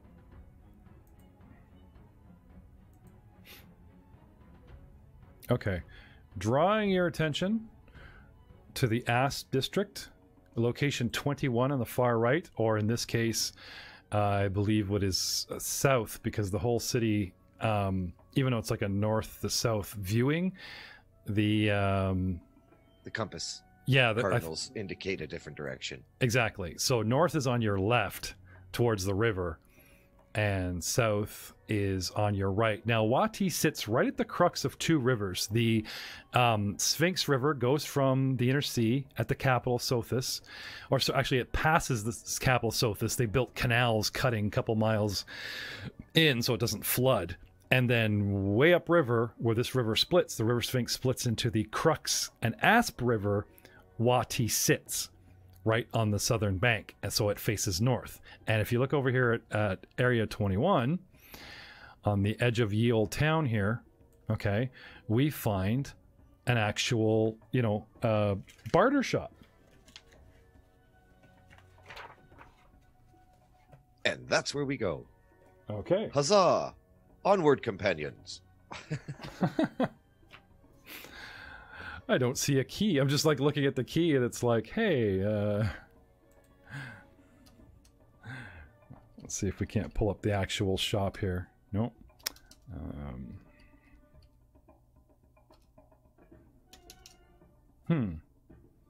All right. So just quickly allowing me to, let's just go specifically into AP art. Nope, that's not going to work. Okay, how about handouts? Nope. As we're walking there, sure. Ren will ask, so what is the currency for the local area? Oh, here we go. This is a lovely map. What is this one? It's a right upsy daisy. So you guys have that. So the Grand Mausoleum is the large building in the center in front of the square rectangular swimming pool, the Golden Pond. And you guys head south, winding through the streets all the way out to practically like the road here. And you see the road that's exiting to the south? Yep. Yeah. Okay, along the right side of it is a splattering of light buildings, and there's two brownish buildings. The larger one is an actual trading post. Sorry, pray continue. Chat as you walk. I'll tell them what the the currency we use is denominated by the value of the metal itself it's fashioned from. This shouldn't be anything new to you, though. I'm sure you use similar coinage. It's all basically the same, just different stampings. Okay. And then as we move through the city, I'll point out little shops and random pieces of worthless trivia. Okay. On your way there's the Hall of Blessed Rebirth, where a bunch of midwives will, it's like a clinic. We'll get that baby out in no time flat. That's number 9 on the map there. The Wati baby mill. Yeah, something like that. So down here, we finally come upon Turk's Fine Expeditions is the name of the trading post. Turk's Fine Expeditions. Okay. Yep. Do I know Turk? Yeah, actually as a street thief from 10 years ago. I mean, he might not recognize you, but there's a good possibility. It's right on the edge of town. And by the way, as I'm traveling, I am keeping my stump tucked into my robes. Okay. Because I understand the ramifications of a thief who's missing a hand. Oh yes. Hide the missing hand. Very edge of town. After walking through the Asp district, where you guys are getting eyeballed by the poor and the sleazy and whatever, you get to this part of town, there are adventures coming and going, and it has a real frontier feel to it because the desert, like the open desert, is right there. The wind blows and you can hear it and feel the hot desert sand and wind blowing past the open windows of this low mud slung building that has more of a curtain and a bead doorway than or open air. Now it's much cooler inside, but it really has that sort of frontier, last stop or first stop, Anyway, there in the shop, behind a massive desk or like counter, this place is littered like a home hardware. Like it's just every available space is racks and shovels and ropes and weapons and just everything you could think of. And a lot of this stuff looks used, like he's traded it from other adventuring parties, or he's imported some stuff. It doesn't look like bad stuff. It just, a lot of this stuff looks worn, but there is some new stuff as well. Anyway, he's conversing rather gruffly with a dwarf in common, and sees you guys and nods, like nods a welcome. Large half-orc, middle-aged, and finishes up with the dwarf. I guess the dwarf didn't get the deal that he wanted, or is bartering about the quality. And the final words is, "You can take it or you can leave it. Just saying." And the dwarf just kind of harumps and forks over the money and takes the dagger and the sheath from the counter and marches out with a nod to you guys. A moment passes. The large half-orc stands up, leaning off of the counter, puts his hands on his helps. "Well, I don't think I've seen you lot before. Welcome to Turk's Fine Expeditions. What I might interest you fine gentlemen into today?" He's just looking at each one of you in turn.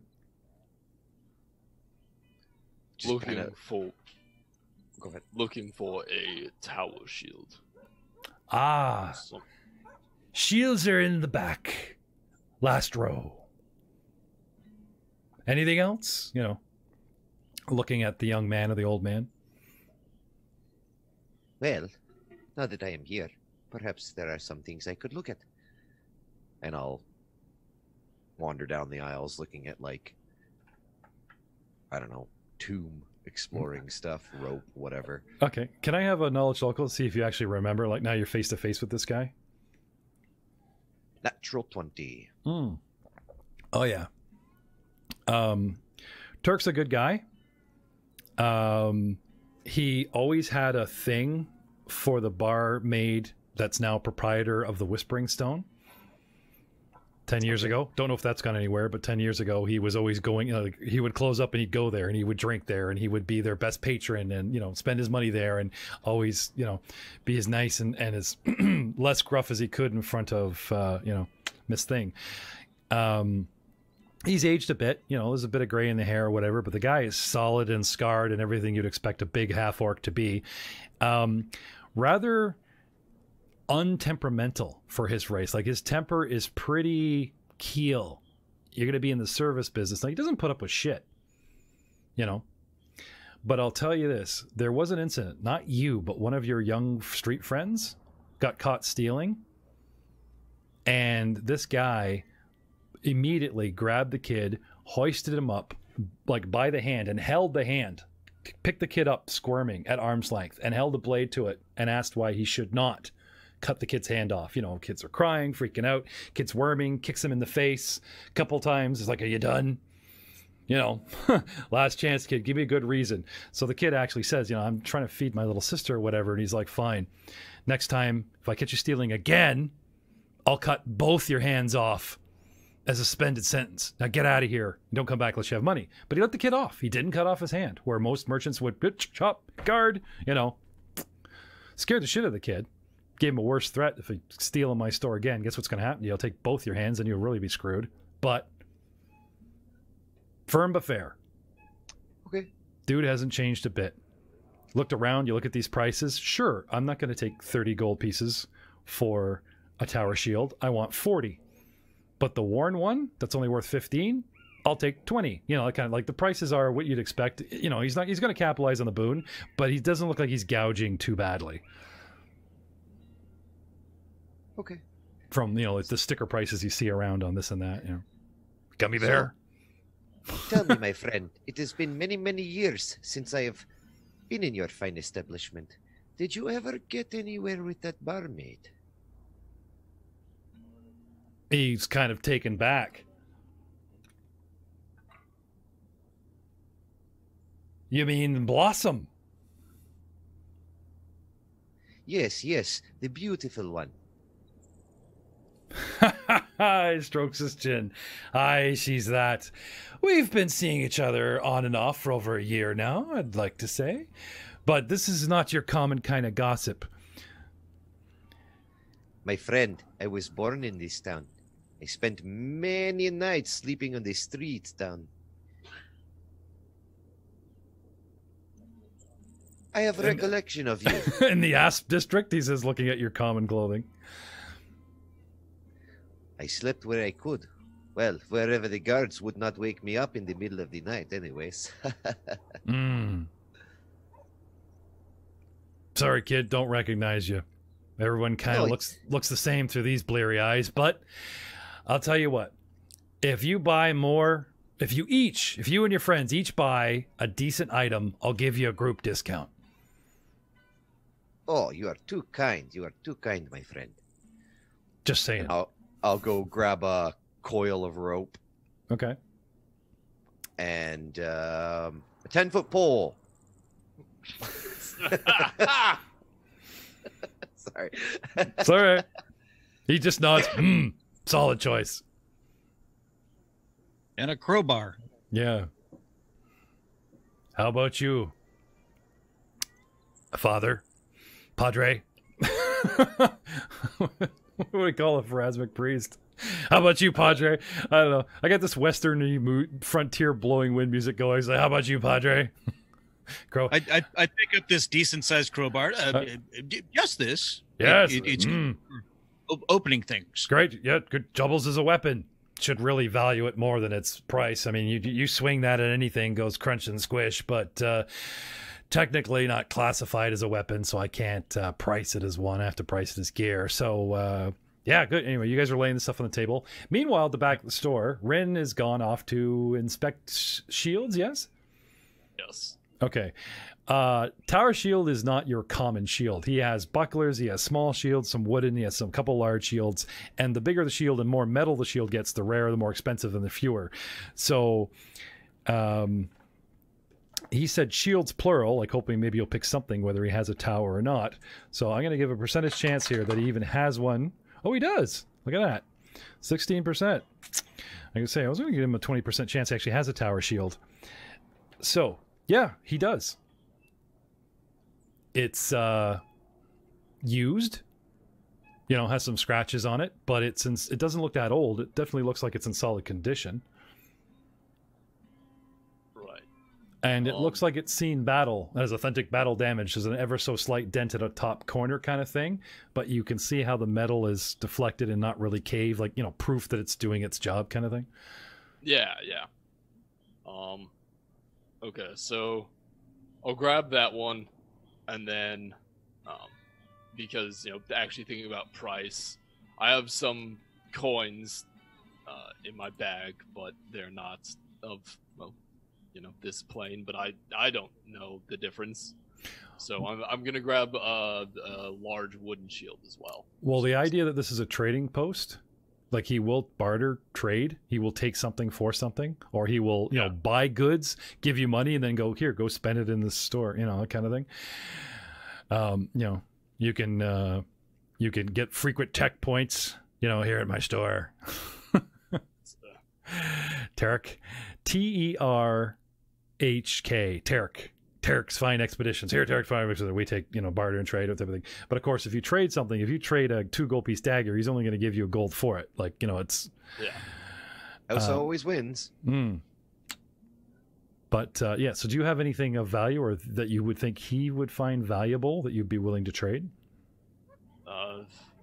Not that not really. Well, you are aware of the concept of what you are and that you are on a distant world, and the archaic people might find shiny things that you find mundane very valuable. The craftsmanship that goes into your mundane gear is like masterwork items to them. I won't give you necessarily a masterwork bonus, but because the way it's built finally seemed as great, but it's not considered masterwork bonus because it's plastic, or it doesn't hold up to the same standard in a dungeon giving you a +2 to a tool. You see what I'm saying? So, but have you got anything in your gear list or anything you think you could possibly cash in on? Then yeah, by all means. Well, I could give him like my my artisan outfit, but literally that's it, Jeff. Okay. Like, Paladins don't get a lot, and it was spent on Banded Mail Longsword Tower Shield. You took my Tower Shield, so I need to get one back. Okay. So. But you get to play an android in a D&D campaign, so I think there's a bit of a trade-off. So anyway, gentlemen here at the front, is there anything you want to talk to Tarek about while you're waiting for a buddy to make his choice in the back? You have any questions, or it's something I'm just going to try to diplomance him to see if we can get a better deal, because it seems like we're paying a little on the high side. Yeah, well, he said something to Vex about a group discount, so you want to maybe hammer out what that is. Sure. Yeah. Okay. So let's say collectively, he's taking an extra, what did I say? A good 25%, where most goods are like 50 to 70% marked up. He's only asking for an additional 25% on each item, hence the 15 to 20 gold, and that kind of thing. So if you guys, like I said, if you guys each buy something, what do you got there, Diplomancer? 23 diplomacy. Okay. And what's your spiel? I'll aid him on that. See if we can bump him up. What are we going to play an angle here? Just say that. Well, one thing that adventurers like is to sweeten deal. So if we do things like this, that encourages return business. Yes. How often would it be that people that discover things go back to their favorite trader? Yes, it's something to think about. Establish relationships early on. Yeah, I've heard this before. Which came in I got here. a 28. Which came in here during the pilot, and it was like she offered to shout my praises to the high heavens and drag people in here. Never saw her again, and no, that was no dice. What do you got there? I tell you what, my friend. How about this? Well, clearly I'm not her. Erif, allow me. And I'll allow kind me. of hold my arms out. Okay. Yeah, I'm not her. I will give you first choice on the goods. I'm trying. I mean, yeah. I will give you first choice on the goods that we trying. bring. We are about to explore the Forbidden City, and I will bring our goods to you first, so you can get first choice of what we find. Is that not worth some sort of value to you, my friend? It says, I'll tell you what. Between his 23, which is over 20, and your 28, which is spectacular, I'm almost thinking of dropping Blossom and, playing your side of the field. Having a representative of the church, shall we say, endorse my shop would be of some value to me. Having, shall we say, you bringing everything here for my first pick before anything makes its way to the church first, Padre, is definitely worth my time. So dealing with the priest, he says respectively, dealing with the father and, being on good terms, and if you could bless the shop, and he's implying, dealing with the man in the cloth does have an advantage, and he would expect, the blessings, the good word, all that he put in type of thing. He says, I'll go from 25% down to 10%. He says, but if you guys bring me, first pick, and prove like it's got to be something good, like obviously this is something you'd want to take to the church first or take somewhere else, you know what I mean, somewhere that you guys would make more money or might get a better deal somewhere else because of where it belongs, you bring it to him. He says, I'll set you guys up like par prices, like regular prices for everything the next time, like after you do this, that which never came back. And I'm not giving out credit, so I'll come down to 10% for whatever you buy today for the Padre, and if you guys come back with really good stuff, like a microphone that I don't keep hitting because it's too close, then I'll sell you guys at like practically par, like 5%. Just saying. Very good, my friend. I believe this is perfect. Almost reaches out with his stump and like stops, and then reaches out the other hand instead. Okay. So some collective prices here. Since you guys have starting gold, and we've gone way off the rails since the beginning, and I kind of hamstringed Aiden, but he gets to play whatever. I'll say this for this one time, like you guys hash a deal, okay? And if you have the gold, or we'll say you afford it, but if you guys suddenly pull 150 gold, then I'm going to want, well, geez, you guys had the 30 gold. You know, I want it. That kind of thing on your characters. If you guys are hoarding gold, the store won't give us credit, but the GM will. No, I'm just saying. Yeah. You know, you guys collectively pool, get your. Oh, what's the price? I might be able to afford it. I hardly spent anything. Rope's like a gold? Maybe? Yeah. Right? Unless you guys want to grab crowbar. The crowbar, the 10-foot pole. 2 or 5, you know, copper pieces for the pole, you know. No, the real deal comes in the used shield, which he wants 20 gold, even though it's only worth 10 or 15. He wants 20 gold for that, and he'll knock the price to the proverbial, you know, like 18 gold plus all the other items. So deal of the day, let's say if you guys can cough up like 21 gold pieces, they'll give you the lot. Or sorry, 20 gold pieces will give you the lot. So yeah. Okay. Done. Sold. Wonderful. And then I'll hand Aerith the crowbar. Good thinking with this, my friend. You never know. And then I'll hand the shield over to Ren and be like, and you, my friend, you owe me. This will come out of your share. Trust me on this. Yeah. You guys have suffered greatly in our Dice Before Dishonor new social system. Back to ye old system. Yep. I'm indifferent. Okay, Aerith and you guys do so well, you knock me not only to friendly, because he tries to be somewhat friendly, but to helpful. So nice. Here's the helpful. He says, are you sure you don't want to buy any shovels or excavation equipment? Trust me, these sands blow right over that 30-foot wall and can encase any door, frame, building. You'd be wading through a snowbank worth of sand, take you hours to dig it out by hand. But a couple of good shovels, sure, you may look a little silly walking through town, but trust me, they are worth 10 times their weight in gold. Just saying. Very good advice, my friend. Grab a couple shovels and a pickaxe. Okay. Yep. Yeah. Look at the paladin. You'll be carrying these. Yep. Everybody gets a shovel and a hoe. There you go.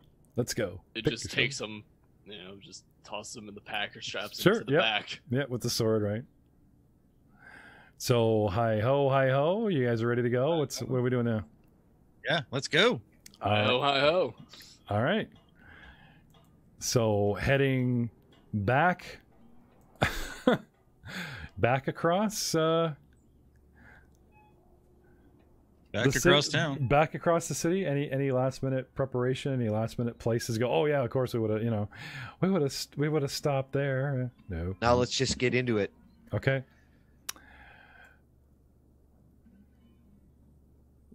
Middle of the morning, because no one gets up the crack of noon. You guys got up early, you did all this stuff in a couple hours, and it's, you know, like still like the crack of 10 or 11. And once again, the scene rises up and swooshes GTA map style across the map and comes down on us inside the gates, standing in front of the actual Pharasmic Spire. And everybody waits. You're all looking at Ren to see if this sparks, you know, some sort of memory, some sort of trigger, something. Ren is contemplating this tall obelisk with pure adamantine black starstone capping it. And you know what you remember? Nothing. Absolutely nothing. But I'll tell you this. You do feel drawn to it. Now, you know the charges were that you like took climbing gear and climbed up. There's marks on the back, you know, that kind of thing. And, you know, there might even be some hesitation from one of our member as you like are looking up and take a few direct steps towards it. Because like I said, you do feel drawn to it. Hurrying Ren past the obelisk, yeah, right. We move our way to our designated site. Okay. I was waiting for Aerith to like, oh no, go. So, gentlemen, if you head north past the well and then east past another, way back here in the back corner, can you guys see the? Actually, you know what? If we switch back to the, I know it's maybe not prudent for location, but I can't ping on this map, so I'm going to pull up the Wati with tags, and then if I zoom in here, pull up this map again. Whoop, and then zoom in. I believe 23 on the back wall there. Okay. Okay, like so you guys have come up and gone around and like way in the back. Bargetown being on the other side of the wall around the corner kind of thing. Yep. Way in the back there. Okay, and then I'll just pull up my regular map for all to see. So now you guys know where it is. Getting back to the nicer, plainer map. Yep. There are adventures, you know, Halloween, house to house like candy, you know, the type of thing. There are watchful priests. There are territorial skirmishes between adventuring parties. You know, the whole bit. You guys come around a corner and you guys find a low tomb, double building, rectangle, you know, scratches upon, as it were. I wonder if I can pull up. Okay, maybe not. I was going to say, I was wondering if there was an instant encounter for me here. So I just go to the wonderful PDF version that I have purchased. And I actually have the book too. And we will talk about the tomb of Akentempi. What do we know about the tomb of Akentempi? Anyone? That's a good question. Mm-hmm. All right. So, Knowledge roll. sounds like a knowledge roll. Yeah. Knowledge history? 5. So, if this is considered old Osirion history, then I actually have 5 points higher, so 18. Oh, really? I got a 15, but the highest I can get is 10 because it's untrained. Okay.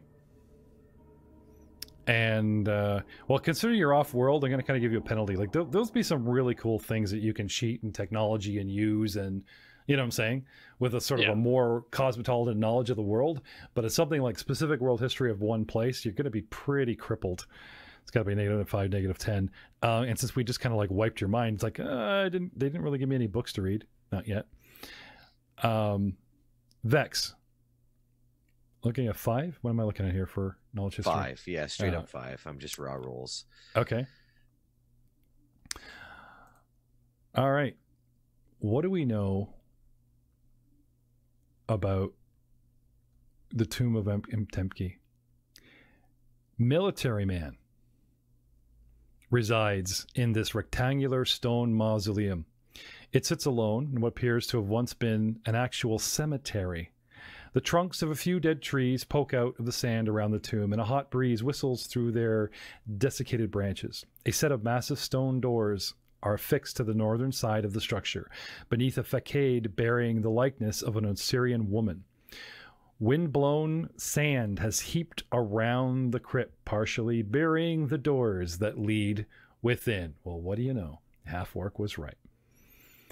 Within the tomb, Aerith believes that Akentempi, a general that died, well, born in 2416 and died in 2488. 11 years before the plague of madness decimated most of the city itself.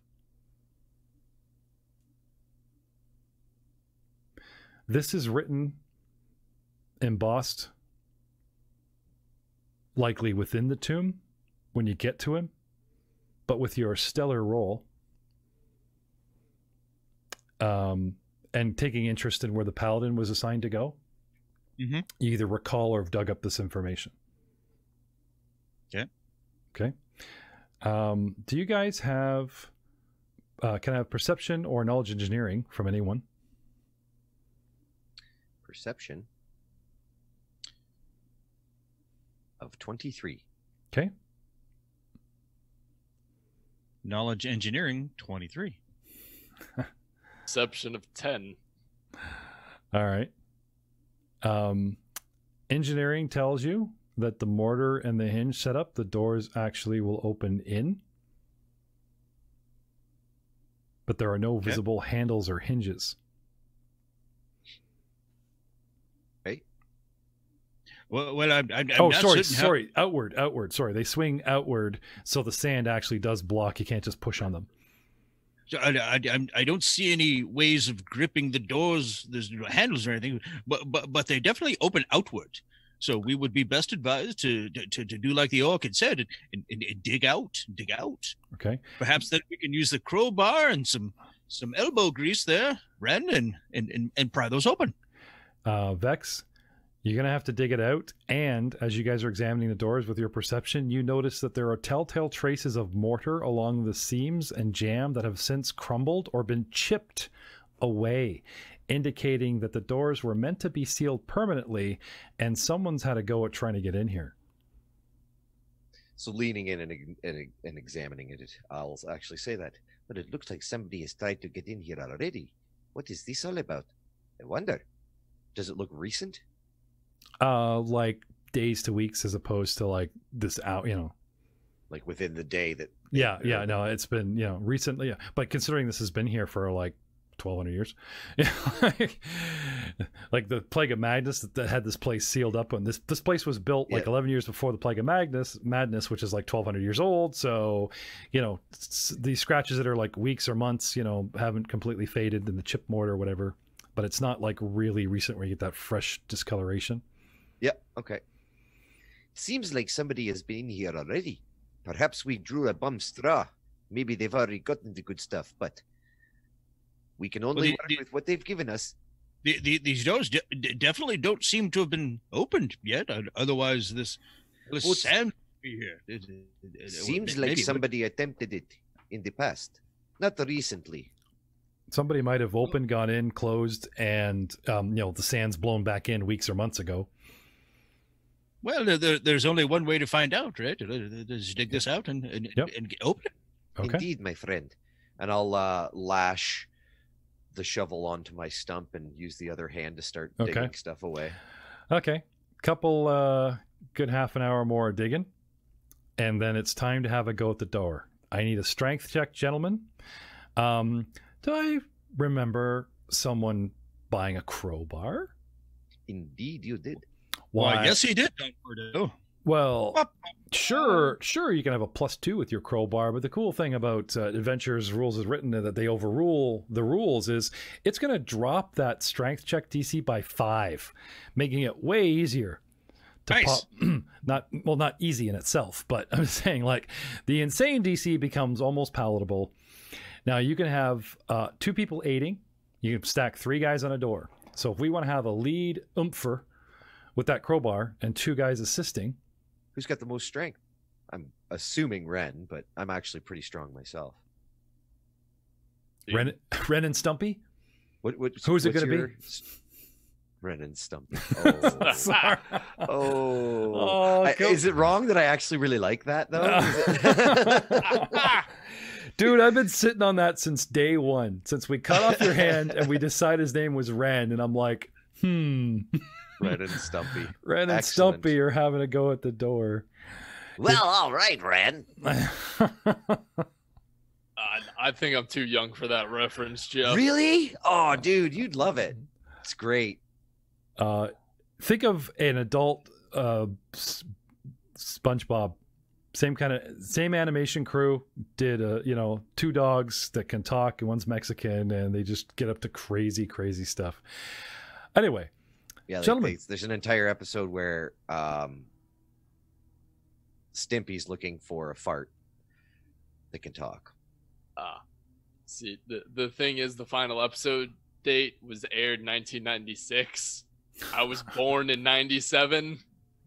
So, yeah. So that legit predates you. Anyways, moving on. Yeah.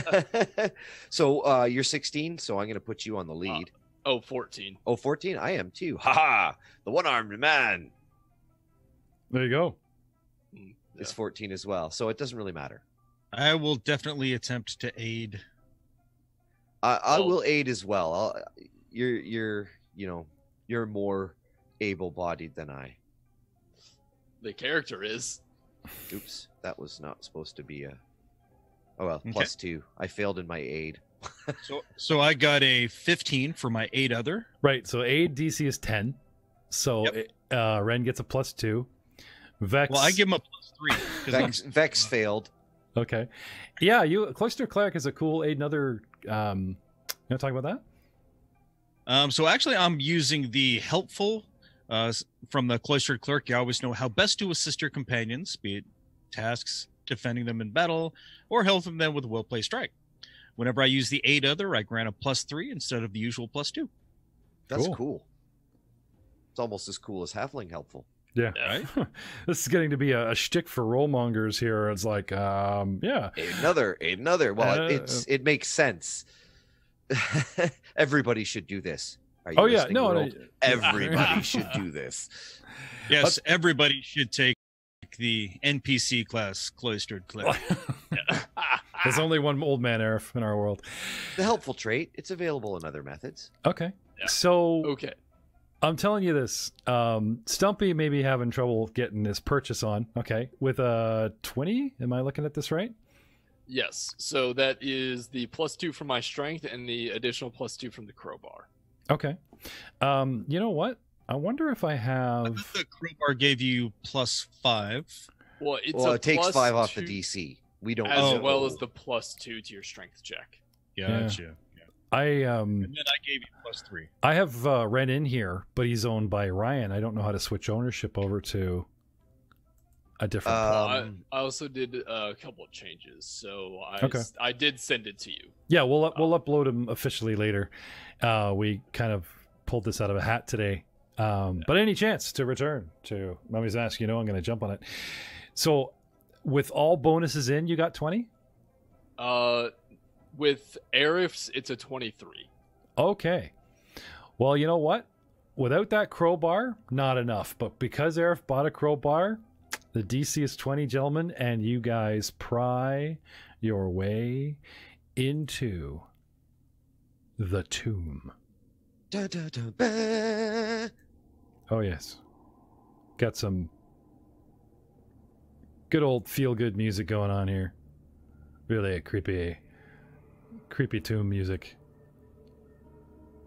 So, prying our way in. Let me just get this set up here. Let's pull up a map for you guys to frolic on, shall we? Whee!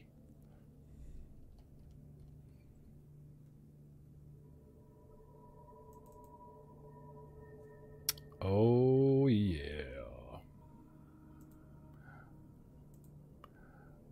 This entire map doesn't look like it's hidden. There we go. That's better. Share it with you.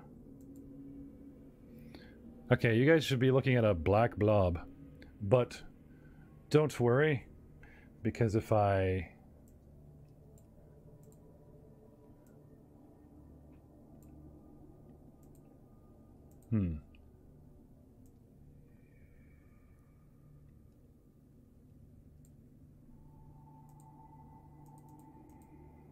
You guys see this? Top right of the map? Yep. I see nothing. I I see don't. Tomb of Akentepe, Yeah, it's blank page for me too. but it's a blank page for me. Okay. Roll all the way to the right. Top right, yeah, it's there's a lot of map here on a single page. Okay.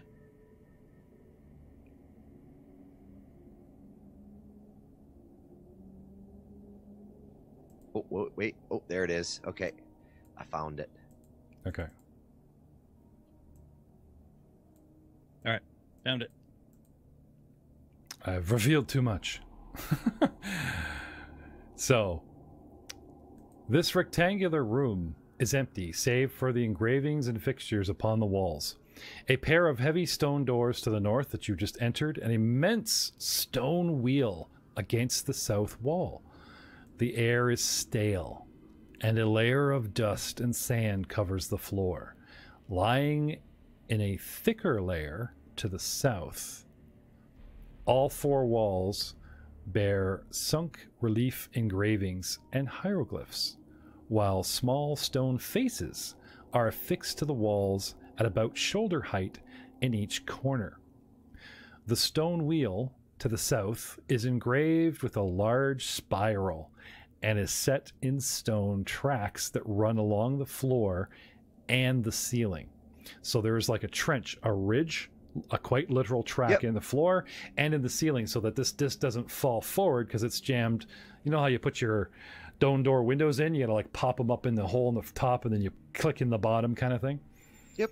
Standard circular aperture. Yeah. We got a lot going on here. We have the way we came in. We have four corners with faces. We have a big door with a giant symbol on it. Religion, anyone? Well, let's see what this is all about. Indeed. First thing I will do is check for traps, because that's what I'm here for. That's my job. I'm a trap dude. By all means. 6.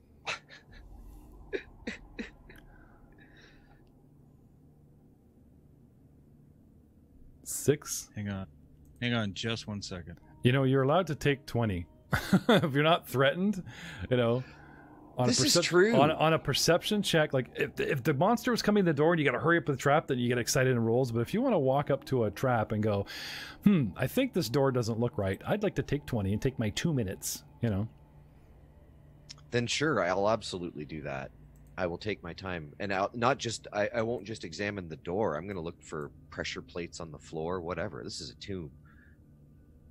I'm going to check the room. Okay. Just do a generalized sweep. Leaving everybody out in the heat for a while. Yeah. This is my job. Thank you for opening the door, my friends. Give me a moment. I will call you in when I know it is safe. Okay. So with the 20, what's your total? So my total would be 24. You don't seem to find a trap. Okay. Love saying that. Sure, 24 sounds like you blow something out of the water, but you know, you wait. Just wait and see. Never know. That's right. Let's see. Okay. Find a trap. Everything seems to be good. Come in, gentlemen. I think Old Man Erif, you'll be particularly interested in some of the hieroglyphs on the walls. Okay. Now again, you say you come in, they stay behind you and let them loiter for a minute. You know, there's ambient light from outside, but it's quickly shadowed and dark. If you guys want to have a good look at the writings, you need some kind of light source. I don't. And I will spark up the first torch. Okay. And a comforting symbol, the spiral of the goddess, your goddess, Pharasma herself, adorns the giant disc door spiral wheel, not barely 10-15 feet in front of you. Oh, this is a good sign. Pharasma leads the way. And I'll kind of move in and see if there's anything to read. I'll, kind of brush my fingertips against the walls looking for any raised glyphs that I can try to read through and see basically what the room can tell us. Okay. Lots in here to explore. Taking some time on the walls because there's a lot to read. We'll say that you're set to that task. Yep. I'm assuming you're working your way from the floor up. Matt will be... Yep. Okay. Absolutely. Working your way from the floor on up. Which leaves Ren standing just inside the doorway to doing what? Made a knowledge religion check of 19. Okay. Yes, you do recognize the symbol of the mausoleum that you were sent. You know, it makes sense that this is his order, goddess of fate and death. This is something you've learned, luckily, being, amongst the people.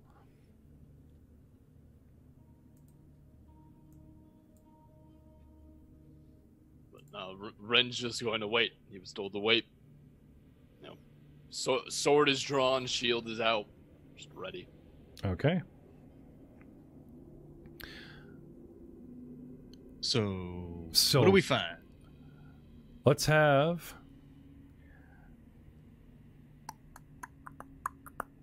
More religion checks for Okay. starters.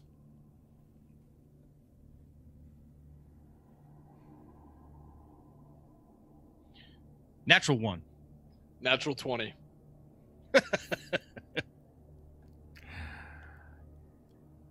Somehow, a basic, shall we say, back and forth with the priestess of Wajet, talking about the old gods. A little nugget of information. Why, even here, where you are being attended to, she says, the goddess of fate and death is not the only god to hold that domain. The ancient gods, like Wajet, have similar domains and dogmas. If the Pharasmites had not come and claimed the city, you might be very well sitting at a hospice, hospital, or shrine to the god Anubis. And then she describes the likeness of Anubis is a lot of the ancient gods of Osirion look like men and women, but they always had like an animal head or some kind of mask. Seemed to be a reoccurring theme amongst the entire pantheon. Looking around the corners, there's faces. 2 of them depict Pharasma, and 2 of them, with your knowledge religion check of 20, have the likeness of Anubis. Death on all sides, but someone built this tomb referencing and being reverent to the ancient gods of death, as well as the newer, more popular We Save the City from Magical Plague, We Own Your Asses goddess Pharasma as well.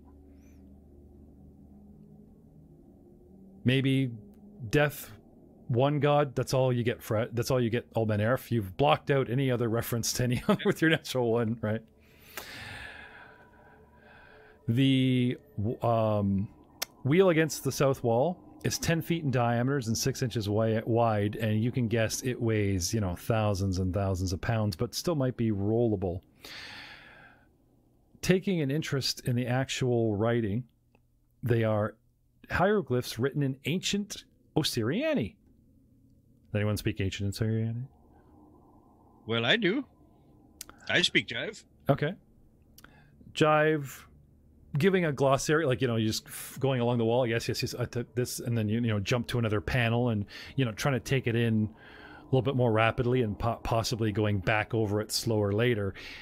In general, they describe the life of the tomb's enshrined occupant. Makes sense. This is like the gallery, the parlor, who is beyond the door, the life and times of Akintempi. A celebrated military commander who presided over the troops garrisoned in Wati prior to the city's downfall. And I'll relay this information. Okay. The hieroglyphs warn Akintempi's tomb is well defended, and those who would defile it will tempt the wrath of the gods. And then, very interestingly, gods being plural, he's probably talking about, ye old ancient gods.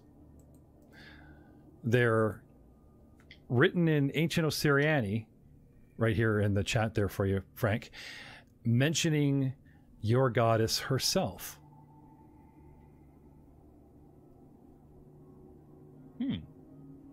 Interesting. And this is another warning, an additional warning that's written on the wall. I don't know if you want to keep it to yourself because... there's no point in causing a stir. We'll have to get back to that.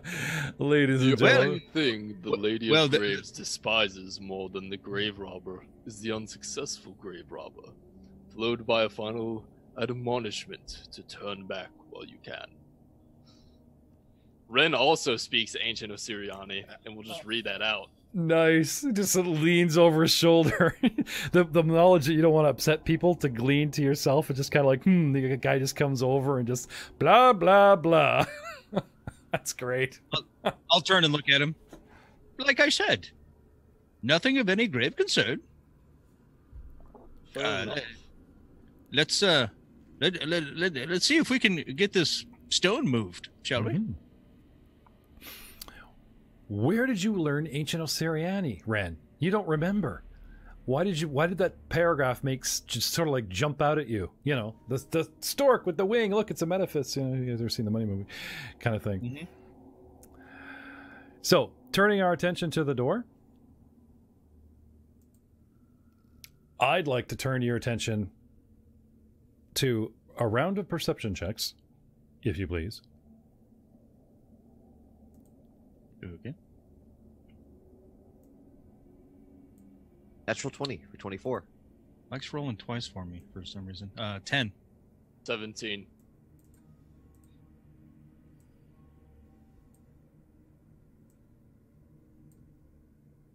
Sorry, I'm just setting up something here. I'm sorry. I don't have a picture for Old Man Arif. We don't have a dude. That's fine. I'm you need a dude to have a mini. It's like you're a green splotch on the floor right now. That does not. I think you can select it when you go to your character. Like there's just some generic ones you can pull out that they have. Yeah, that's what I'm working on right now. I was just looking for something. Something handy and schmandy, at least to use as a mini for him. So really quickly here, animal. Nope. Oh, you know what? With all my tokens, I could type in cleric really quick and just see if I can't find. This will do for old footy duddy today. So now, there we go. When I pull you on the floor here. Oh, I've moved you. How do we get rid of Arif? Okay, sorry, 1 second.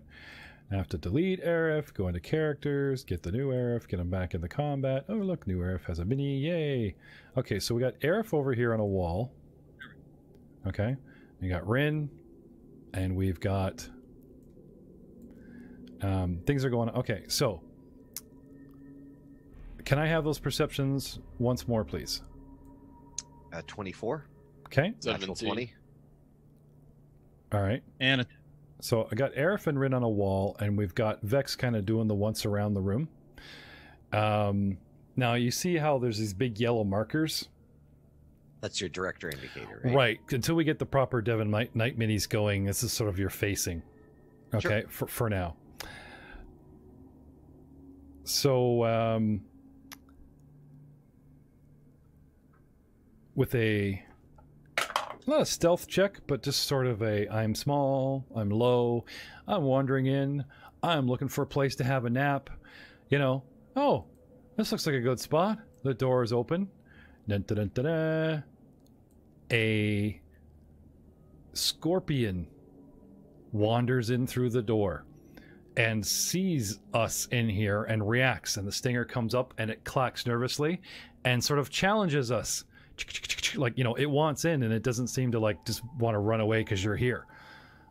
It seems offended that you're in its new spot. Can I have you gentlemen roll for initiative, please?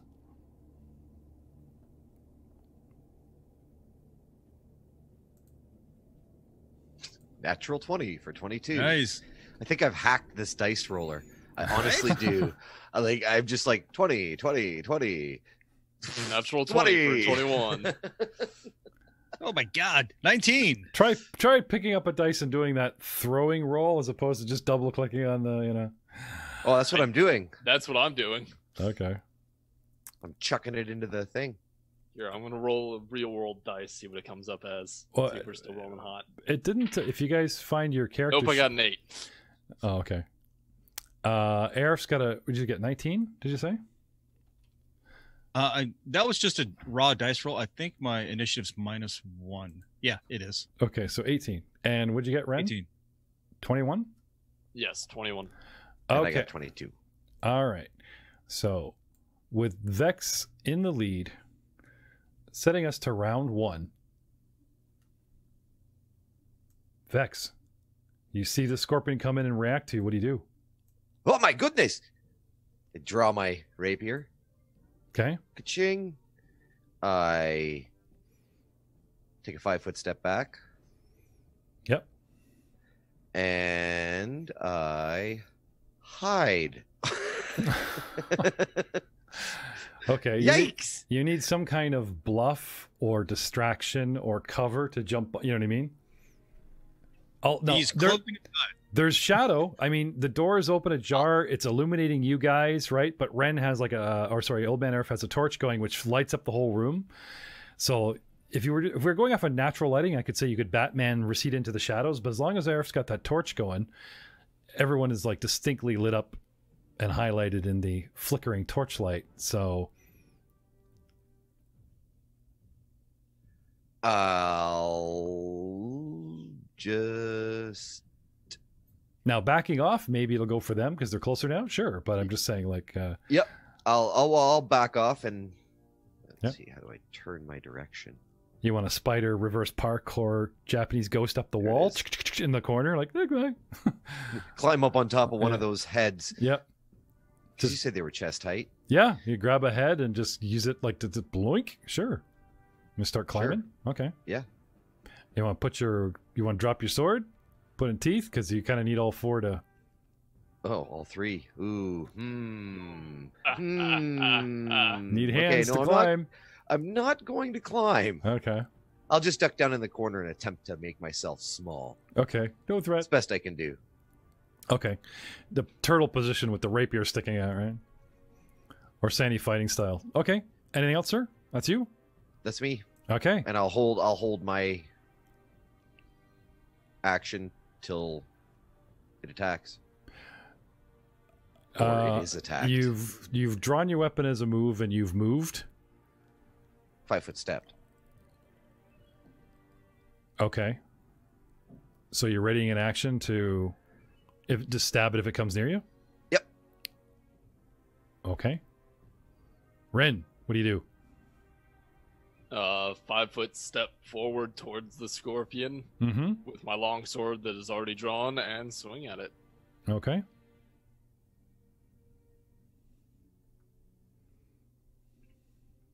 Wait 1 sec.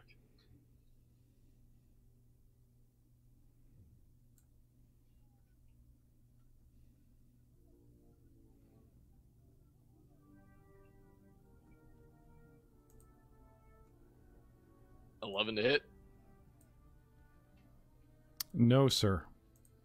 It's soft, clear, white, strange-looking carapace, as opposed to like a black or red scorpion.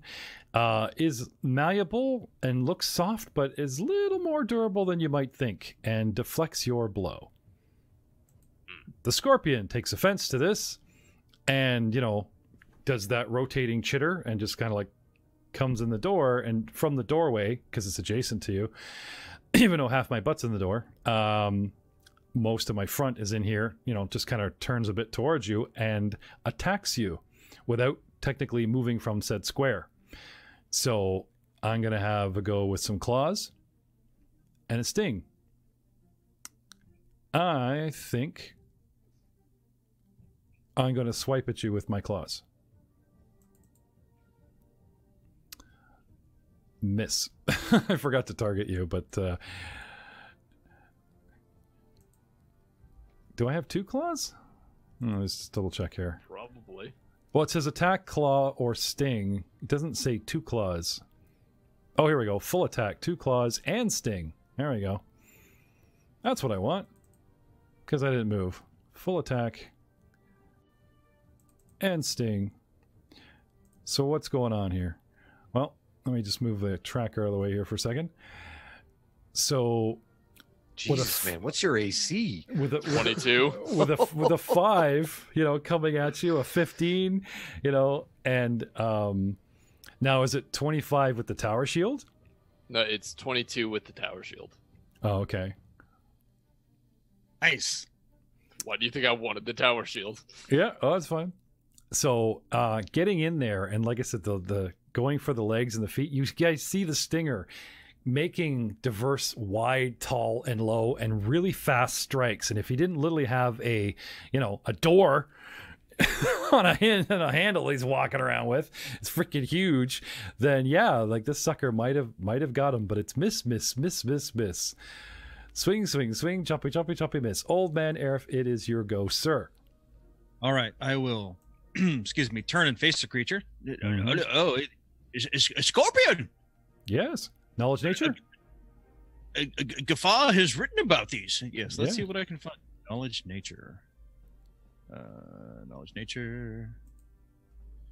Double click. 11. Nothing too dangerous, or Okay. nothing too noteworthy. It's known as a ghost scorpion, and it's from warm deserts or underground, and that's probably why it's wandered in here, because it used underground terrain. It's looking for someplace cool and dark.